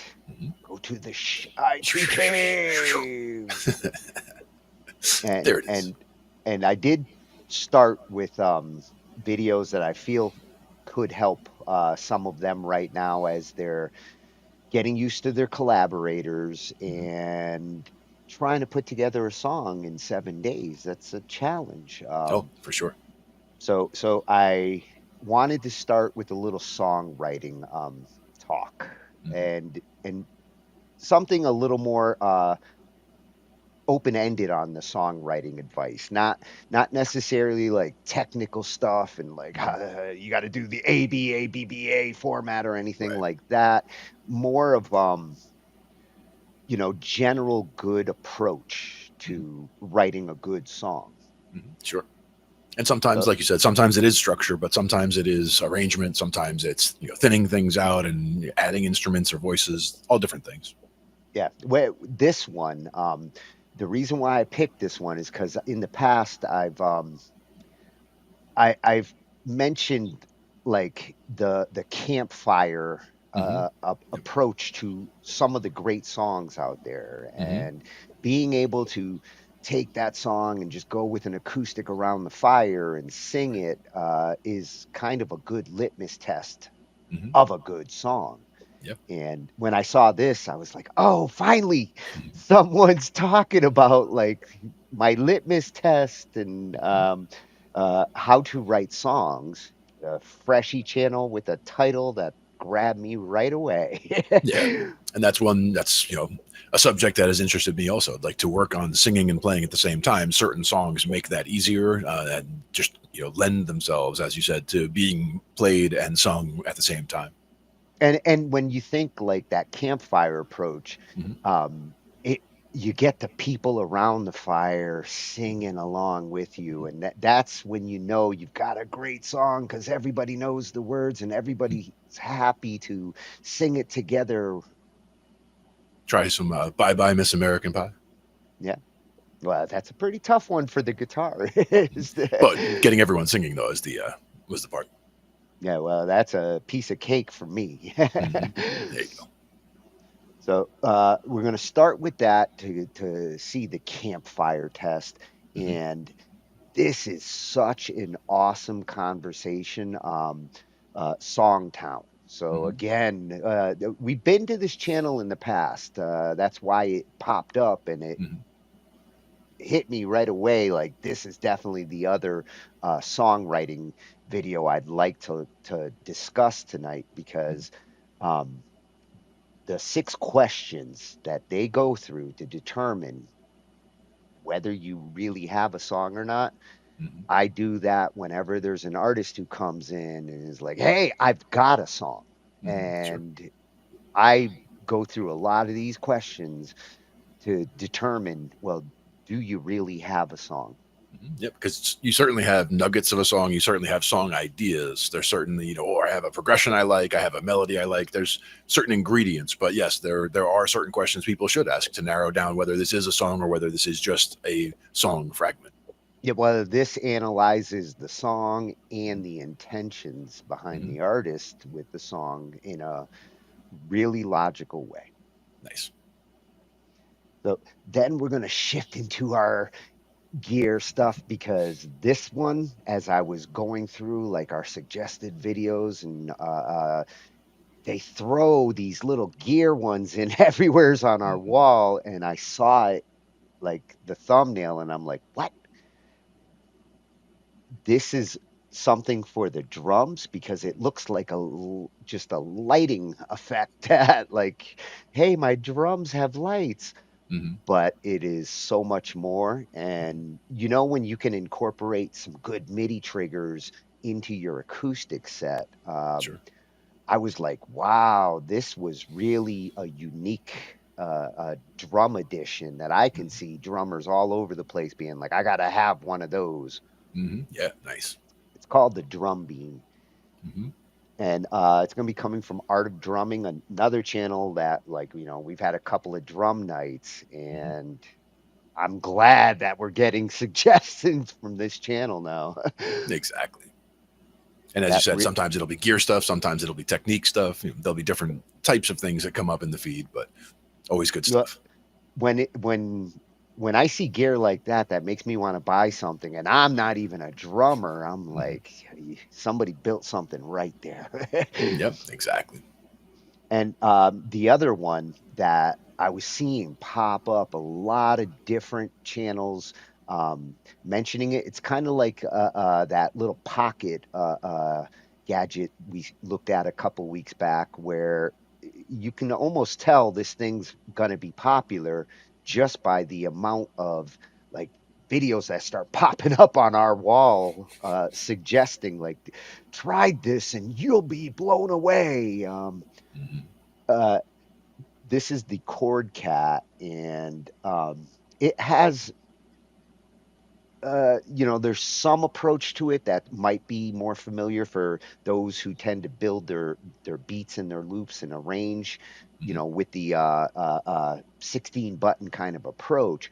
Right. But it brings some interesting, unique approaches to chord arrangement, rhythm arrangement, and all that, and seems to be really easy to pick up.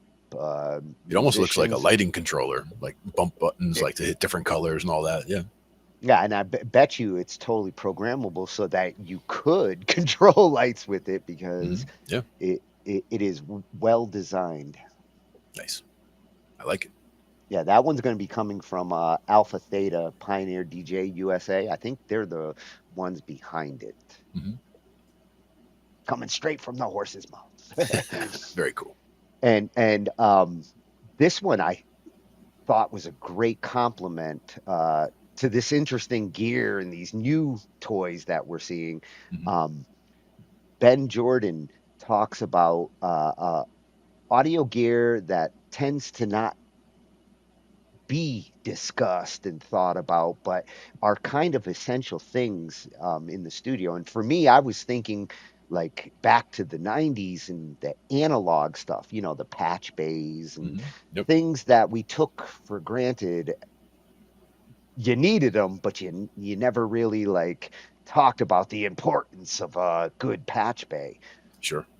He takes it to the modern level with stuff that I don't necessarily have in my studio, but I want. What he's Hmm. got there Hmm. is a MIDI patch bay like nothing I've ever seen. And I wish I had one of these back in the 90s when I had racks and racks of synths. Sure. It would have solved so many things. Hmm. It's kind of like when we were back in the, back in the server rooms, you would have, something where you can use a KVM switch where you can have one keyboard and monitor and mouse and be able to control everything in the rack just by, hitting a couple buttons and go, boom, that server, boom, that server, like work your way right Yeah. down. Well, with this, not only can you do all the MIDI routing that you've ever imagined, but it's got built-in filtering and USB routing and just like an all-in-one essential. Like now that I know it exists, I need to get one. Nice. And is that like modular in terms of the sizes, or is it like you get the size that you need for however many things? They do have a couple of different ones, but the one he's gonna show is The like monster. Yeah. Nice. And we've been to the Dr. Bob, the musical surgery in the past on some of our mixing nights, and I love his channel. I love his approach to describing mixing because to me sometimes it does feel like surgery as well. Yep. And the way he describes his techniques and things, you start to realize it is like doctoring when you're in this phase of your song making. Right. And why this one caught me is there are these times where you're trying to mix something that you don't necessarily hear, but you know it's there, and recognizing these situations and these things. He does a great job of explaining that and how you can recognize when you're in that kind of situation. Right. And there's as much art as there is science, and that's where you got to draw that line when it comes to mixing, when it comes to music, when it comes to these things in general, all these creative endeavors. There's the science aspect, and then there's the art aspect, and it's how you ride that line. Yeah, and nowadays we mix as much visually as we do with our ears. So, sometimes you don't hear it, but you see it, and it's like, oh no, that's not supposed to be there. Yeah, and that's where some people just they've blown out certain ranges of their hearing where they don't necessarily hear that high pitched squeal that somebody else might hear, and it could also be age, where younger people can hear things. Andrew Hong has that situation where like his hearing has gotten all tweaked out at times, and he still doesn't know exactly what the root cause of it is. He just knows like he's not hearing things, certain tones and frequencies that he's supposed to. Right. And as you said, mixing visually, like you can see the real-time analysis on a channel. Like if there's a vocal coming in, for example, I can see where the energy in the signal is. Like if it's at a low voice, is it a high voice? I can see where the peak is. I can see where most of it is. And you can mix some or EQ some of that, visually, just knowing how much energy is coming in, even if you can't hear in that range. So there are certain things you can do that way, but is it muddy or is it clear? That might be something that you won't be able to tell just by looking at it or just by EQing. Yeah, and he does get into like things like the mud and where it can kick in and how you can avoid it.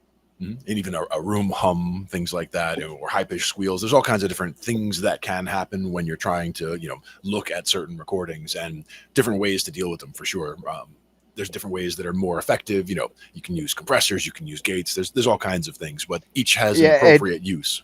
And I almost threw one more video in. It was going to run a little too long, but I had one that had all the different studio effects that the general, and that one got into exactly what you're saying there. Like, this effect is for this, and this effect is for that. And some of them can be used for multiple things, but they're better used in certain situations. Like there's a best case use for where to use the EQ versus where to use a gate, for example. Yeah, and the real premise of it was the essential ones that the studio needs: the compressors, the EQs, the gates, and the limiters. All things that like you don't necessarily use as much or all the time, but every one of those tends to be part of a process. They all have a place. Yeah. Hmm. Hmm. Yes, Ba-da-bum, indeed. bum, bum, ba-da. Once again on a Thursday. Yeah, I got to get that shh motion that Ange got. Got to be ready for it. Yep. Yeah, she got it down. She does. She does. Well practiced. So how's everything going today? Good. We're about to cover something that for like the last couple of weeks I have seen creep back in. Something that I get asked about like constantly all the time, Mhm. but in the last couple of weeks it has almost been a constant every night because with all these waggers, a Mhm. lot of them have been upgrading their gear, Right. getting ready for the wag. They're upgrading their interfaces. Mhm. They're getting plugged in. They're wanting to jam on the Zoom and Mhm. Yep.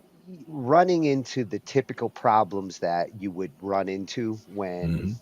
you first plug in a new audio interface and you're trying to get that ASO music over Mhm. to Zoom. It it it's a little bit of a challenge Yeah. getting a new interface set up. Mhm. Definitely. And that's where, seeing some of the different interfaces, seeing how to troubleshoot, seeing the process is important. So that's why we'll look at some of that. Yeah, and in some cases, understanding the differences between standard audio when Mhm. it comes to like Windows versus audio driven audio, where that's where you start to get into things like Wasapi Mhm. and ASO, and we're going to be talking about some of these driver standards for audio tonight, Right. so that we can understand a little more about why the audio doesn't always port over to Mhm. Zoom smoothly. And some of the things you can do about it. Yeah, yeah. Well, there are things you can do about it. Mhm. That's sometimes the toughest thing to explain Mhm. because I'll get this user who does try some things and can't get it to work and eventually throws their arms up and says it doesn't work. It's Mhm. impossible. Right. And it's not that it's impossible, it's that it sometimes gets complicated to get it to work. When you are dealing with professional audio equipment and Windows, you will start to deal with different audio settings than you normally would. Mhm. As a test one of these days, a slightly tangent topic here. We should ask one of the AIs about, like going into a troubleshooting scenario like that. Like start presenting an AI with a troubleshooting scenario and see what kinds of steps it suggests. I'm actually curious because that kind of leads into like the first couple. Let's go to the IT cave. I'll show you. Nice. Ooh, flip me around. There you There go. we go. And the the first couple really are more troubleshooting centric. Mhm. The very first one is going to be coming from Audio University, channel we have gotten Mhm. very familiar with when we need to explain certain things. Mhm. Yep. He's a good go-to guy, great explanation, straightforward.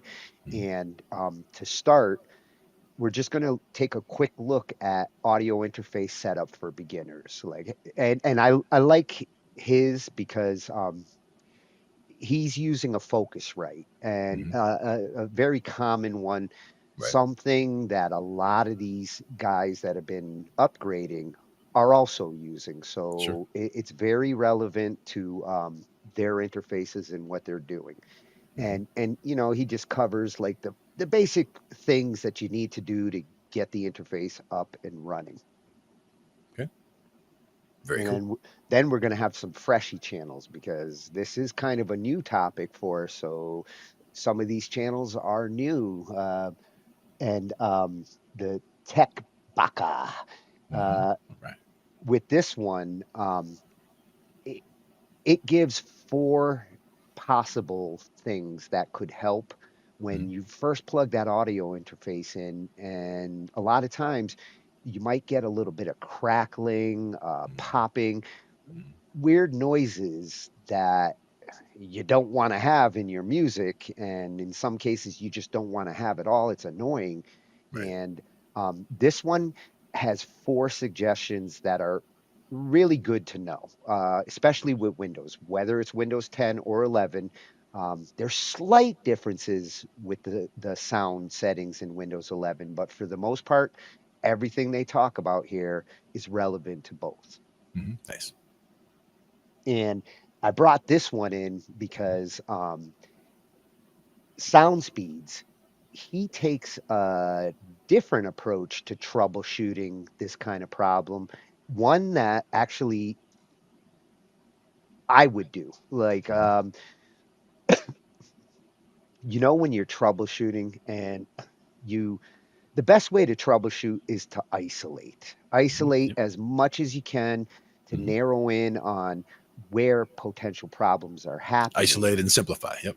Yes, and I liked his suggestion, so I wanted it included as a complement to those four suggestions, because this would probably be the approach I would take if I was dealing with that situation where, in his case, he's moving from one machine to another. He's Right. taking all his audio hardware and porting it over to the new machine. So he already knows like the hardware works, and he's already had it set up in one. Right. And when he moves it to the new one, runs into this problem and takes a very creative approach to isolating where the problem is. Nice. And then after we kind of sort out the troubleshooting and how to deal with those clicks and pops and get everything smoothed out, uh, we need to talk about ASO. That is the one where, when I've got these new musicians who are just getting audio gear for the first time and getting it set up in their DAWs, on the Windows side, if you don't understand what ASO is, and you're trying to make music with your computer, you're missing a key ingredient in setting up your audio. Understanding the importance, for sure. The understanding of, the difference between the modes and when you need to use each, for sure.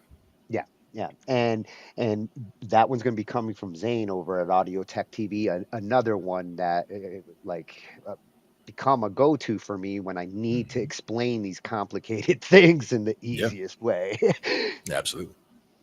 And then once we do understand ASO, the big problem that we've been tackling the last couple of weeks with all these WAG musicians who want to get their instruments into the Zoom from their DAWs, which are in ASO mode, routing ASO to get it to work in something else. Because the one thing you're going to learn with ASO is it's exclusive. When your DAW is in ASO mode, that sound card can't be shared with other programs. So in order to get that audio out of that DAW into other programs, we need to learn about some of these options. And I'm familiar with all of these. I've tried actually a couple of them in other variations, but here they're going to talk about ASO for all, one of the most common ones, but also one of the biggest culprits of problems, especially with setup. ASO ProLink, that's a new one for me. So I'm curious to see how that and ASO for all compare with each other.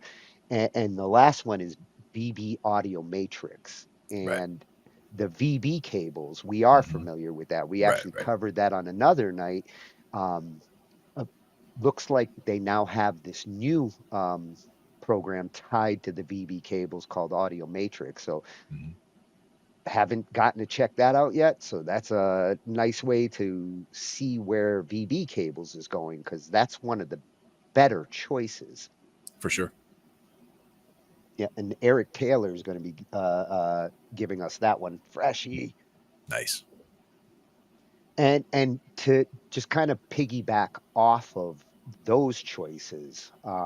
One that you turned me on to, and I'm glad you did, because um, it's actually useful even if you don't need to do fancy routing. Just for like managing, your situation and some of the others where like you've got audio coming from a game, you've got Zoom going, you want to be able to actually mix your different audio signals or route them to different headphones or speakers. Yep. And trumpet Ear is trumpet. Yep. ear trumpet is one of Hmm. these hidden gems on the Windows side. Microsoft actually makes it, Hmm. but yet they don't include it out of the box with Windows, and they really should, because their mixer is extremely limited. Hmm. Yeah. This And ear trumpet it is very, very straightforward. Yeah. Yeah, this is the mixer that they should have had in Windows all along. Yeah. Agreed. And And I was that's what saying you before, even that it seems like Windows has gotten better over time with how it deals with the audio routing, but still, it's still clunky and and, it's still a source of issues. and ironically, with Windows 11, it's actually getting more confusing because there's a Windows API now in Windows 11 that deals with the sound differently than it did with 10. So when it comes to grabbing audio from applications and controlling them, 11 does it a little differently than 10. Right. That one's going to be coming from Tech Tutor Plus, Nice. and the last one is kind of just a nice feature after we've learned all of this. Um, White Sea Studios. I've actually been to this channel with my regular YouTube and visit him for a couple of different videos, but it's his debut on Talkin Shhh I.T. Nice. And I think this is a nice complement to all of it. Uh, it, he's going to talk about the DAW and the idea that like DAWs can sound different, Right. even if you're doing the same thing Hmm. using the same tracks. And it kind of started with a discussion that he was watching where the guy was like, Pro Tools is leaps and bounds better than Logic and sounds so much better. Right. And it got him thinking, like it would me, like, what do you Does it? mean? Pro Tools sounds better than Logic. If I'm playing the same things on Yep. both, they should not sound any different. Right. What makes a DAW sound different is the user, and he goes in it with the same curiosity I have. Hmm. Like, is there really a difference?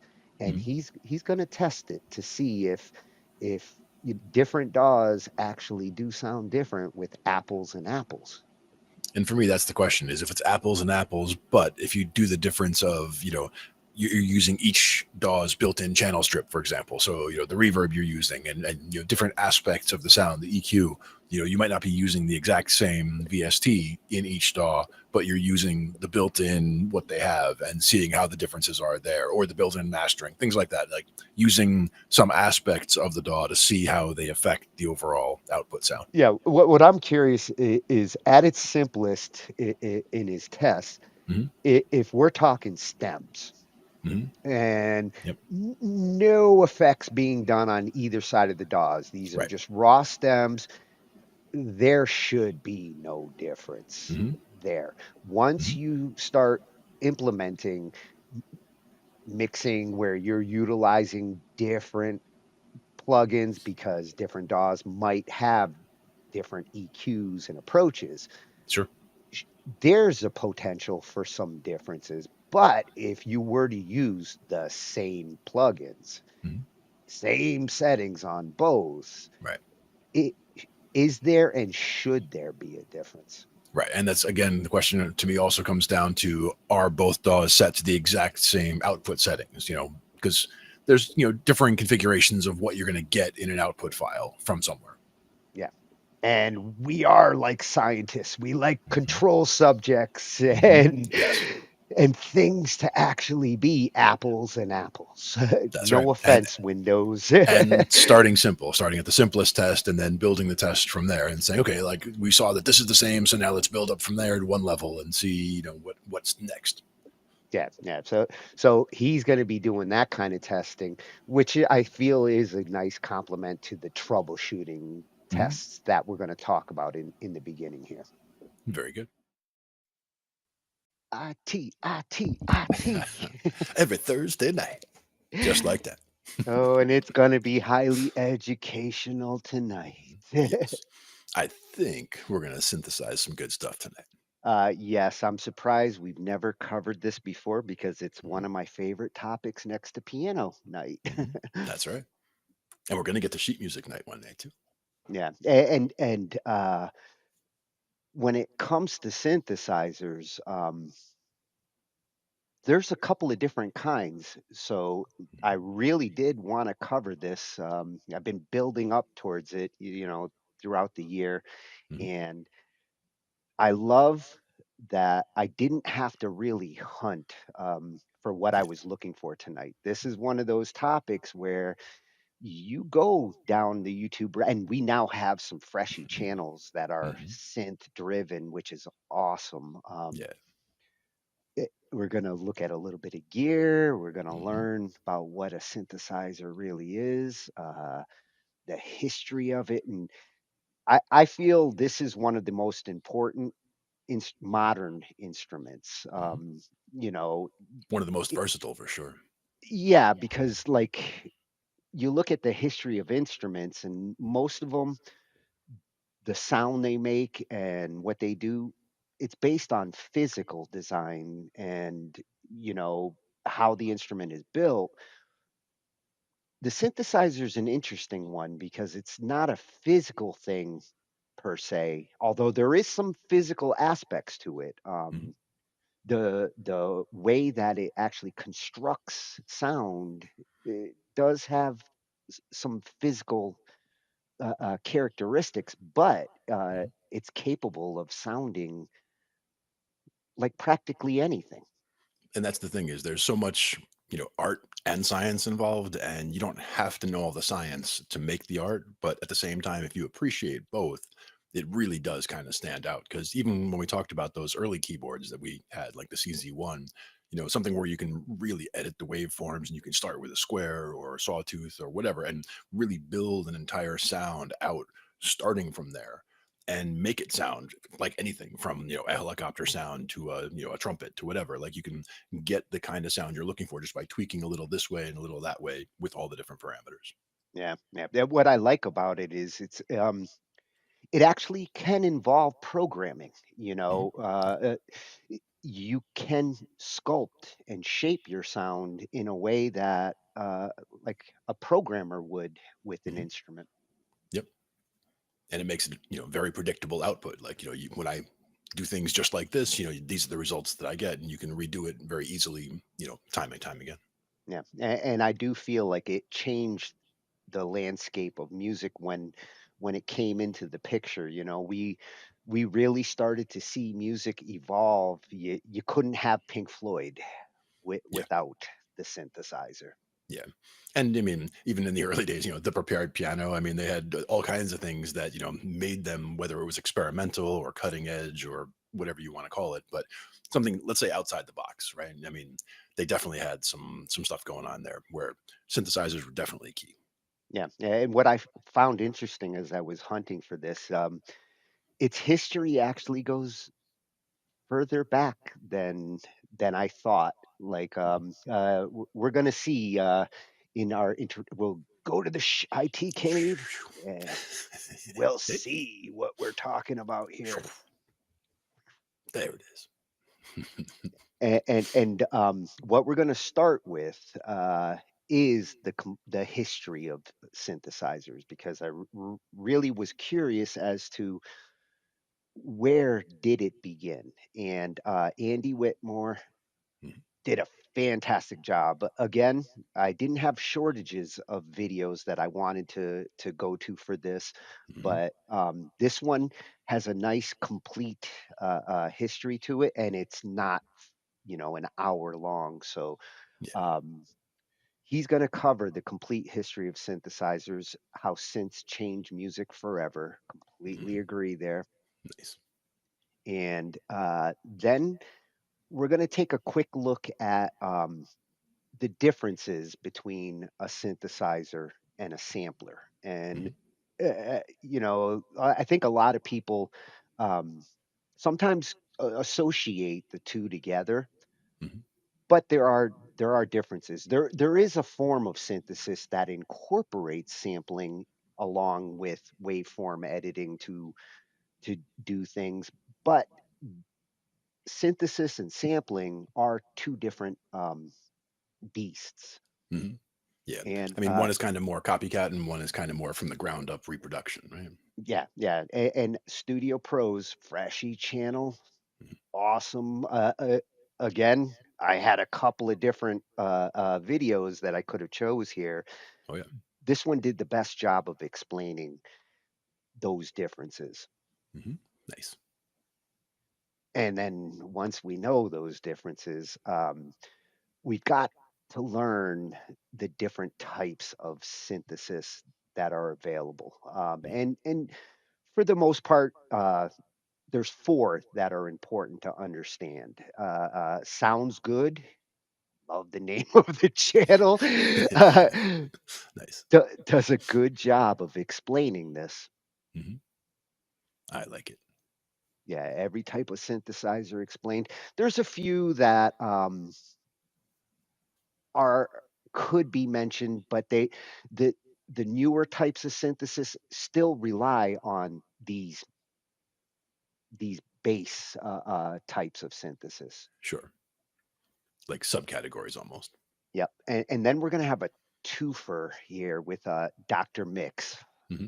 Nice. Love that channel. We've been there for some of our mixing Mhm. videos and discussions, Yep. and he does an awesome job of covering the seven greatest moments in synthesizer history. Nice. And I had to get this one in here because one of them, number six, is to me the reason why I got into synthesizer. Hmm. The last couple of weeks we'd been looking at some different videos, and they'd mentioned Wendy Carlos, Hmm. and she created an album called Switched on Bach using the Moog synthesizer, Sure. which when I was a kid, when I heard Bach on synthesizer, I was like, I want to Mhm. do this. Oh, yeah. And that's just one of seven critical moments where synthesizers really changed the music world. Hmm. Nice. And then also from Dr. Mix, he's the synthesizer guru, and Mhm. he's going to show us the top seven synthesizers that change music forever. And I had to include this one along with his other one because Yep. he mentions a couple of them that I had Hmm. and a couple of them that I wanted. Yep. I was going to ask you how many were each of those categories. Well, there's two that I had, and I would Nice. have taken any one of them. Yeah, for sure. Yeah, and then to finish things off tonight, what better way than Sanjay C, Hmm. awesome reviewer on YouTube. We brought his videos in on a couple of nights to show different gear because his reviews are fantastic, Hmm. and he goes to the Synth Expo in Brooklyn this Nice. year to show some of the toys, the new toys that he found at the expo. Hmm. And it's a perfect way if you can't go to that expo yourself, like me. Hmm. His eyes and ears on this gear is phenomenal. And Yeah. there's some really cool stuff that he looks at. And knowing what questions to ask and what stuff to point out, that's also important for sure. Yeah, yeah, yeah, yeah. You couldn't ask for a better person to go through a synth expo like this, and you'll see the companies that he goes and checks out. These are some of the biggest names in synthesizers going back decades. Nice. A nice solid group of stuff to go through today. Good Yeah. channels. Yeah, I get to go to the Synth Expo and I don't have to get on a plane. That's a bonus. I mean, for me, it's not that far to Brooklyn, but still.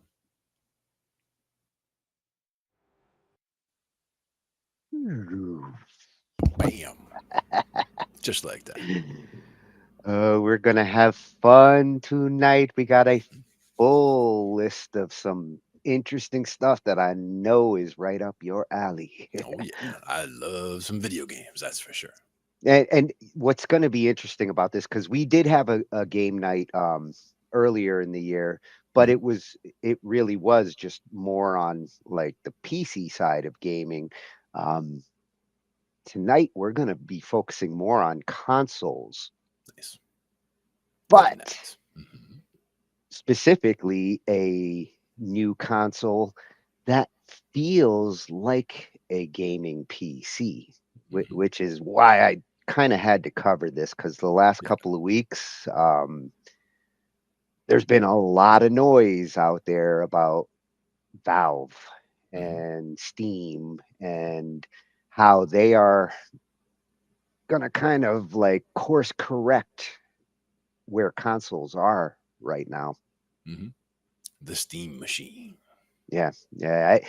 I've been wondering, I've been asking for like the last year and a half where consoles are going, between the current Xbox and the PlayStation 5 has, been a big success, really settled in. But what next? Like, seeing like where they're at and wondering where can they go with the next generation of consoles that they plan on coming out with. The PS6 sounds interesting, and we're going to take a little look at that.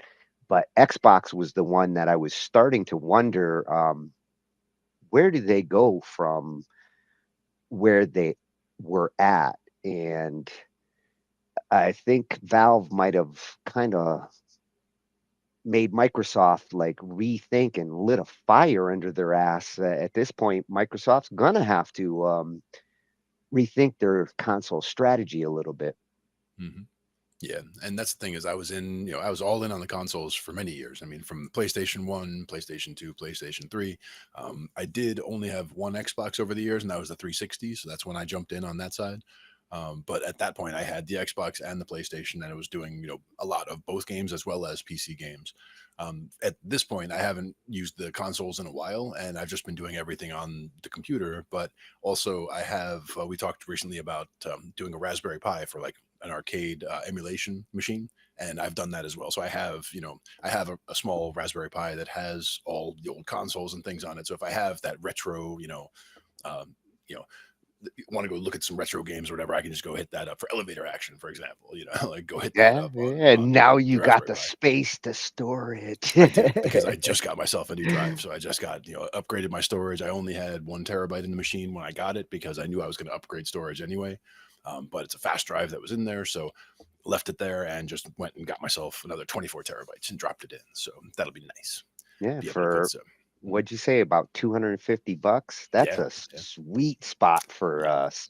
You went from a tiny house to a massive mansion. Yeah, I was telling him I took I had the games that I had on the machine because I'd put probably 500 gigs worth of games. About half the drive was filled with games that I had been just testing out, or ones that I wanted to try on the new hardware, because it's got an RTX card, so it's got the it's got the graphics capabilities to do what I need to. But the idea was to only put some games on there. Most of them I just tried out, and some of them I just installed but never even looked at. But taking that 500 gigs off of there, that's half of that drive is now 2% on my other drive. So it's like, okay, good. Now I've got Well, lots of space. you're finally gonna really get to test that RTX card now. Exactly. So now I can, like you were saying, I can just install, I can just go through my Steam library, go through my Epic Games library, and just like install everything that I want to. I already went through and favorited a bunch of things from, from one, like, oh, that looks interesting. Oh, that looks good. I remember hearing about that one, all that kind of stuff. One of the ones I also got recently was Crisis 3 is one that I'd played way back when as a testing the physics and testing the graphics hardware at the time, because that was one that was definitely cutting edge for the time when it came out. they remastered it now to take advantage of RTX cards, and I got to see what that looks like. So Yeah, I yeah. grabbed that. There's been a couple of them over the last 6, 7 months that really are starting to utilize some of the new features with the RTX. Yeah. And I see that when even just doing my NVIDIA updates, it tells you, hey, new features added for, and they specifically break out the games that individually and what things they modified or changed for it. Yeah, I swear my NVIDIA updates at least once a week, if not even more frequent. Yeah, and you can set it to do it automatically. You can set it to do it only when you ask it to. I mean, that's usually I do it. I always do those kinds of things when I ask it to, because I don't want things to change in an unpredictable way between if I'm doing raids or if I'm doing whatever. If I have specific video game things I want to do, I want to make sure that the machine is in the state that I left it in. Last time I looked at it. So I'll go do the updates when the time comes. Yeah, the update frequency, it depends whether you're using the studio updates or the gaming updates, because this one I do the gaming updates, and that one, my music machine, I do the studio updates. Don't see as much on the studio as you do the gaming one. Anytime a new game comes out, they pretty much throw a new update up. Yeah. And even just a new game is in testing, like that, somebody from the testing had, reported something. So they already fixed something that, could potentially be a problem before it even becomes a problem. I like that they do updates that often for that reason. Yeah. Although every once in a while, the update is to fix the things that they last update Yeah, messed up. they've gotten pretty good at, doing updates so often and, having it all work out just fine. Like, not a lot of total fail updates from NVIDIA that I've seen. Yeah, yeah. Well, it's a lot better than it used to be. Yeah, much improved. Good stuff. Let's take a look and see what we got in the lineup. Yeah. One thing I do like about console versus PC is that the console, it does give you that whole stock car racing kind of a thing where you know what hardware someone has. Like, you don't have to guess, okay, what processor do you have? What memory do you have? Is everything compatible? Like, you don't have to worry about all the different variations of things that people could have, because they have the PlayStation, which is this, or they have, the Xbox, which is that. There's a very set, hardware profile that they know about at that point. That's one of the things that's a big variable for PC gaming. I fixed the title. Nice. The Shhh I.T cave needs to be named properly. Because now we're there. And you also have to turn around. Where is it? Over there? Oh, yeah. Flip me. There you go. Much better. So it wasn't hard to actually find what I was looking for tonight. The trickier thing was actually like deciding which coverage for the things we're going to look at, because there are so many great channels when it comes to the gaming channels. And surprisingly, we don't have a lot of them in our YouTube yet, but I kind of borrowed a few of them from my YouTube to get over to here. So we got some freshy channels for sure tonight. Nice. Which means we'll be seeing more of this gaming news in our feed now. All right. But the important one, the reason why I went with this tonight was the last couple of weeks with Steam's announcements of some of the new equipment that they're rolling out. It's got the console market all in a tizzy. Everybody's talking about this Steam machine that they're rolling out. They still haven't announced exactly where the price point is going to be. So you've got like tons of channels all speculating and kind of telling Valve, like, make this like $4.99, $5.99, and I'm getting one.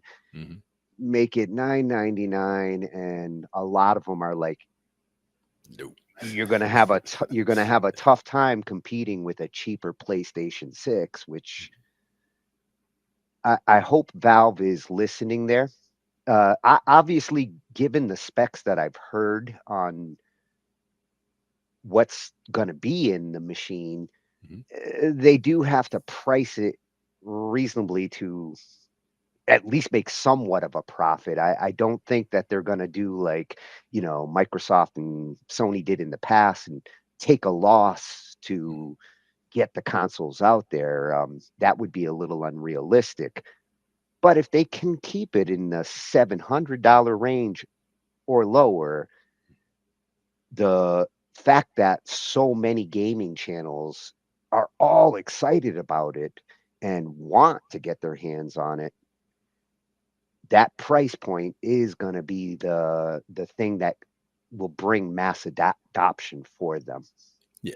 And in a lot of cases, again, it is a game device. Just for the games. Like if you're a person who does PC stuff outside of the games, you might look at it and say, "Do I want to spend $1,000 on a game specific thing and also have a PC for things that I have to do, or just do it all on a PC?" That's kind of so the market that they're going for is the person who just wants that dedicated console.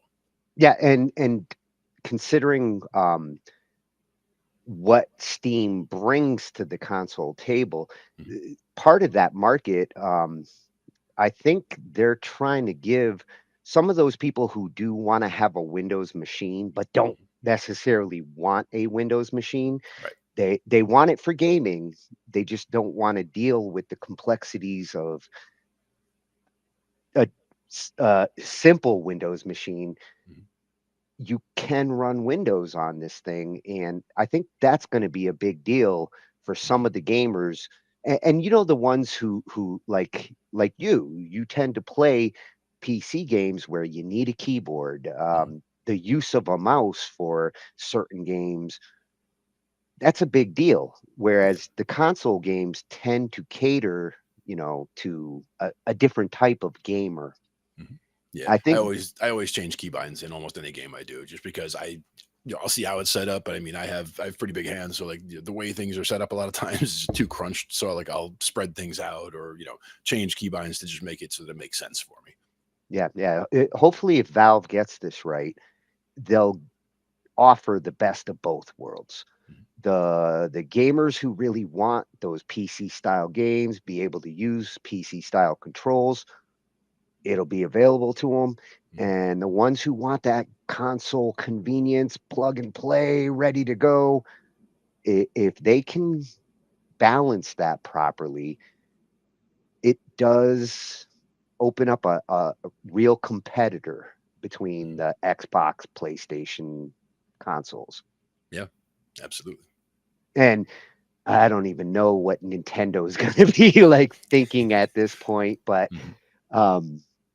it's going to be interesting. 2026, when it comes to gaming, it is going to be changing a lot more than it has the last couple of years. Yeah. And I mean, we're almost at the point where you could just go, ask an AI chatbot, "Hey, write me a game about this or that," and make your own custom game just on the fly. So, I mean, we're not far from that. But, at that point, again, that's not something that's studio and, massively online and all that kind of thing. So there's a lot of things that are, missing from that experience if you do it that way. Well, the first thing we're going to look at is this announcement from Valve that they put out, last week, and it's going to show 3 different products that they're working on to get into this market. One of the focus is the controller itself, the Steam machine, which kind of takes that the other Steam, the portable one that they were pushing for the last couple of years. This is the next evolution of that, and they're getting into VR, which I think is really cool. This is a good company to compete with, Meta and the other VR companies out there. Yeah. So we're going to look at that announcement so we can get familiar with what they're planning to roll out. And then we're going to look a little bit at the other consoles and how they're dealing with this announcement. And Sam Time, I like this channel. He gives a funny kind of interpretation of, like, I bet you this is what happened at Microsoft when when they saw this announcement of this new competitor. And it's really funny and really relevant to what Microsoft's going to have to be thinking about as they get ready to roll out their next Xbox, which, from what I'm hearing, January 1st is their announcement. Nice. Right around the corner.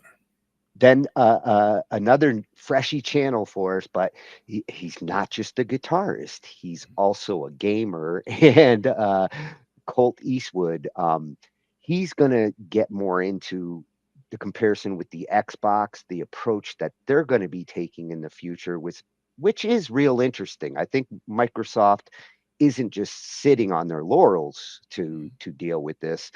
Um, there might be a bunch of different Xbox or Xbox clones from what I'm gathering.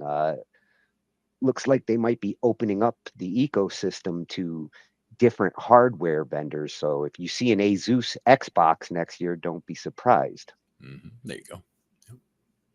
Getting out from that stock car racing. Yeah. And then TCMF Games Official can't ignore Sony in all of this. I still think right now Sony's in the best position as far as the consoles go, especially with some of the games that they have planned coming out next year. I've seen some previews of Wolverine that Nice. between Wolverine and Grand Theft Auto 6, like PlayStation's still in great shape. Sure. Especially, it was my favorite for many years, PlayStation. yeah, if those games are exclusive over there, even for a little while, that can make a big difference. Yeah. And then after we look at those console comparisons, I started thinking about the technology behind the equipment, especially now that we're looking at like a console that is a PC in a console box. Right. And USB. I mean, you remember how confusing it was going from USB 1 to USB 2 to USB 3 and oh, what's the difference between the blue tongue and the black tongue and USB 1 and turns out like the latest USB generations going into 3 and USB-C, they're more complicated than I thought. Sure. And I assume that Thunderbolt and USB-C were pretty much the same thing because they use the same plug. They're not. And I think it's important to actually understand that, not just for the console side, because these new consoles in the future, chances are they're going to be taking advantage of these newer technologies, whether you're dealing with a Thunderbolt device or a USB C or USB 4, which is now out. I think it's going to be important for people to know what they actually have and pay attention to your cables, especially because even though you can plug them in, they got the same plugs, the cables don't have the same performance. Yeah. I always loved the original USB. The fact that you would plug it in wrong twice. Like you plug it in and it doesn't fit, so you flip it over. You plug it in, it still doesn't fit, so you flip it over again. Now it fits. It's like how did it not fit the first time? I've actually had clients that I had to deal with broken USB ports because they're so damn stubborn that like make it fit, and they would break their USB ports trying to plug it in wrong. Yep. Seen Like, it before. there's a reason why it doesn't fit. It's trying to stop you. Yeah. And then after the USB specs, we're going to take a look at Bluetooth 6 because at this point, it's out there. Devices are starting to get sold that are starting to support it, specifically headphones. They're trying to finally get a Bluetooth that I don't know if musicians per se are necessarily gonna like accept the speed and the spec, but people who audiophiles, the people who like to listen to music and want that wireless with Bluetooth headphones, this new USB or Bluetooth 6 might finally be at that point where you can hear true uncompressed audio that doesn't sound all mushy and has latency. We'll see what Superstar Review does, what it says. And then to finish things off, I just installed a Wi-Fi 7 router last night. We upgraded. It's got a mesh network, so I've got 2 satellites, can get 6,000 feet of coverage. So I can now go out to the barn and get an internet connection. And I, right off the bat, as soon as I had it set up, I started doing speed tests across different machines, wired, wireless, to see how this router is like improving our situation. And my uploads especially noticed a big difference, 4 or 5 times improvement over the speeds that I was getting before. Yeah, and uploads where it's going to be key, because that is where you're bottlenecked the most, I'm sure. Yeah, and I do a lot of uploading, between like pushing things to Restream or pushing things to YouTube. It's the uploading side that I really needed the improvement. The downloads seem to be the same as they were before. With our we had the Wi-Fi 6 AX. It didn't really change the downloads too much, but significant difference on my uploads. Sure. Yeah, and this one's going to be coming from Ultimate Tech Hub, another freshie, a tech channel. Like, thank God we get to cover some of this tech. We get fresh channels.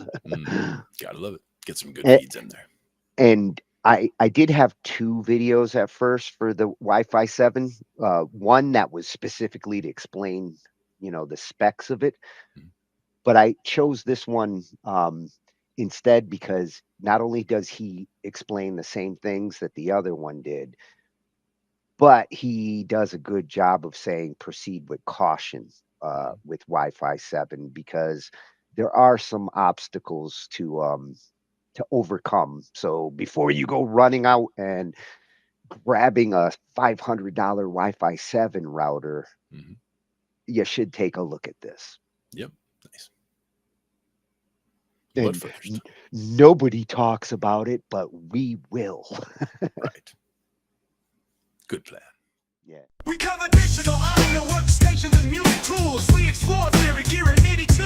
How to arrange, compose, and the art of arranging. Taking a look at AI and how the times have changed. On a PC or a Mac, and even with a mobile device, we'll be talking about it all every Thursday night. From software to plugins and synths that entice. Dive deep into tech and let creativity take flight. Talkin IT. We're talking IT. Come and join in and have some fun. It's highly educational with a lot to learn. From bedroom producers to seasoned pros, we're breaking it down so knowledge grows. Whether you're a DJ or a beat making wizard, we got the tips and tricks to make your sound sizzle. Mixing and mastering, that's our jam. With the tutorials and tips on how much RAM. Get the best quality from your setup and gear. Tune in every week and lend us your ear. We're talking IT. Come and join in and have some fun. It's highly educational with a lot to learn. We're talking IT. We're talking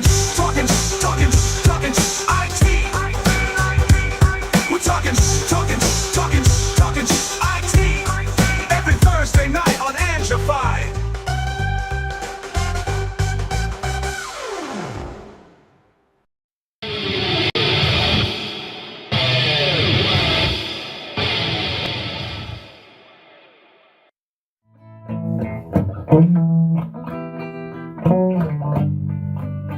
I love you, oh loves. Do you have those? Do you wanna share them with me? I love you, oh loves. Oh, do you have those? I'd like to share mine with you. Can we share? I'm gonna gonna spread love or hate? Are you gonna spread love?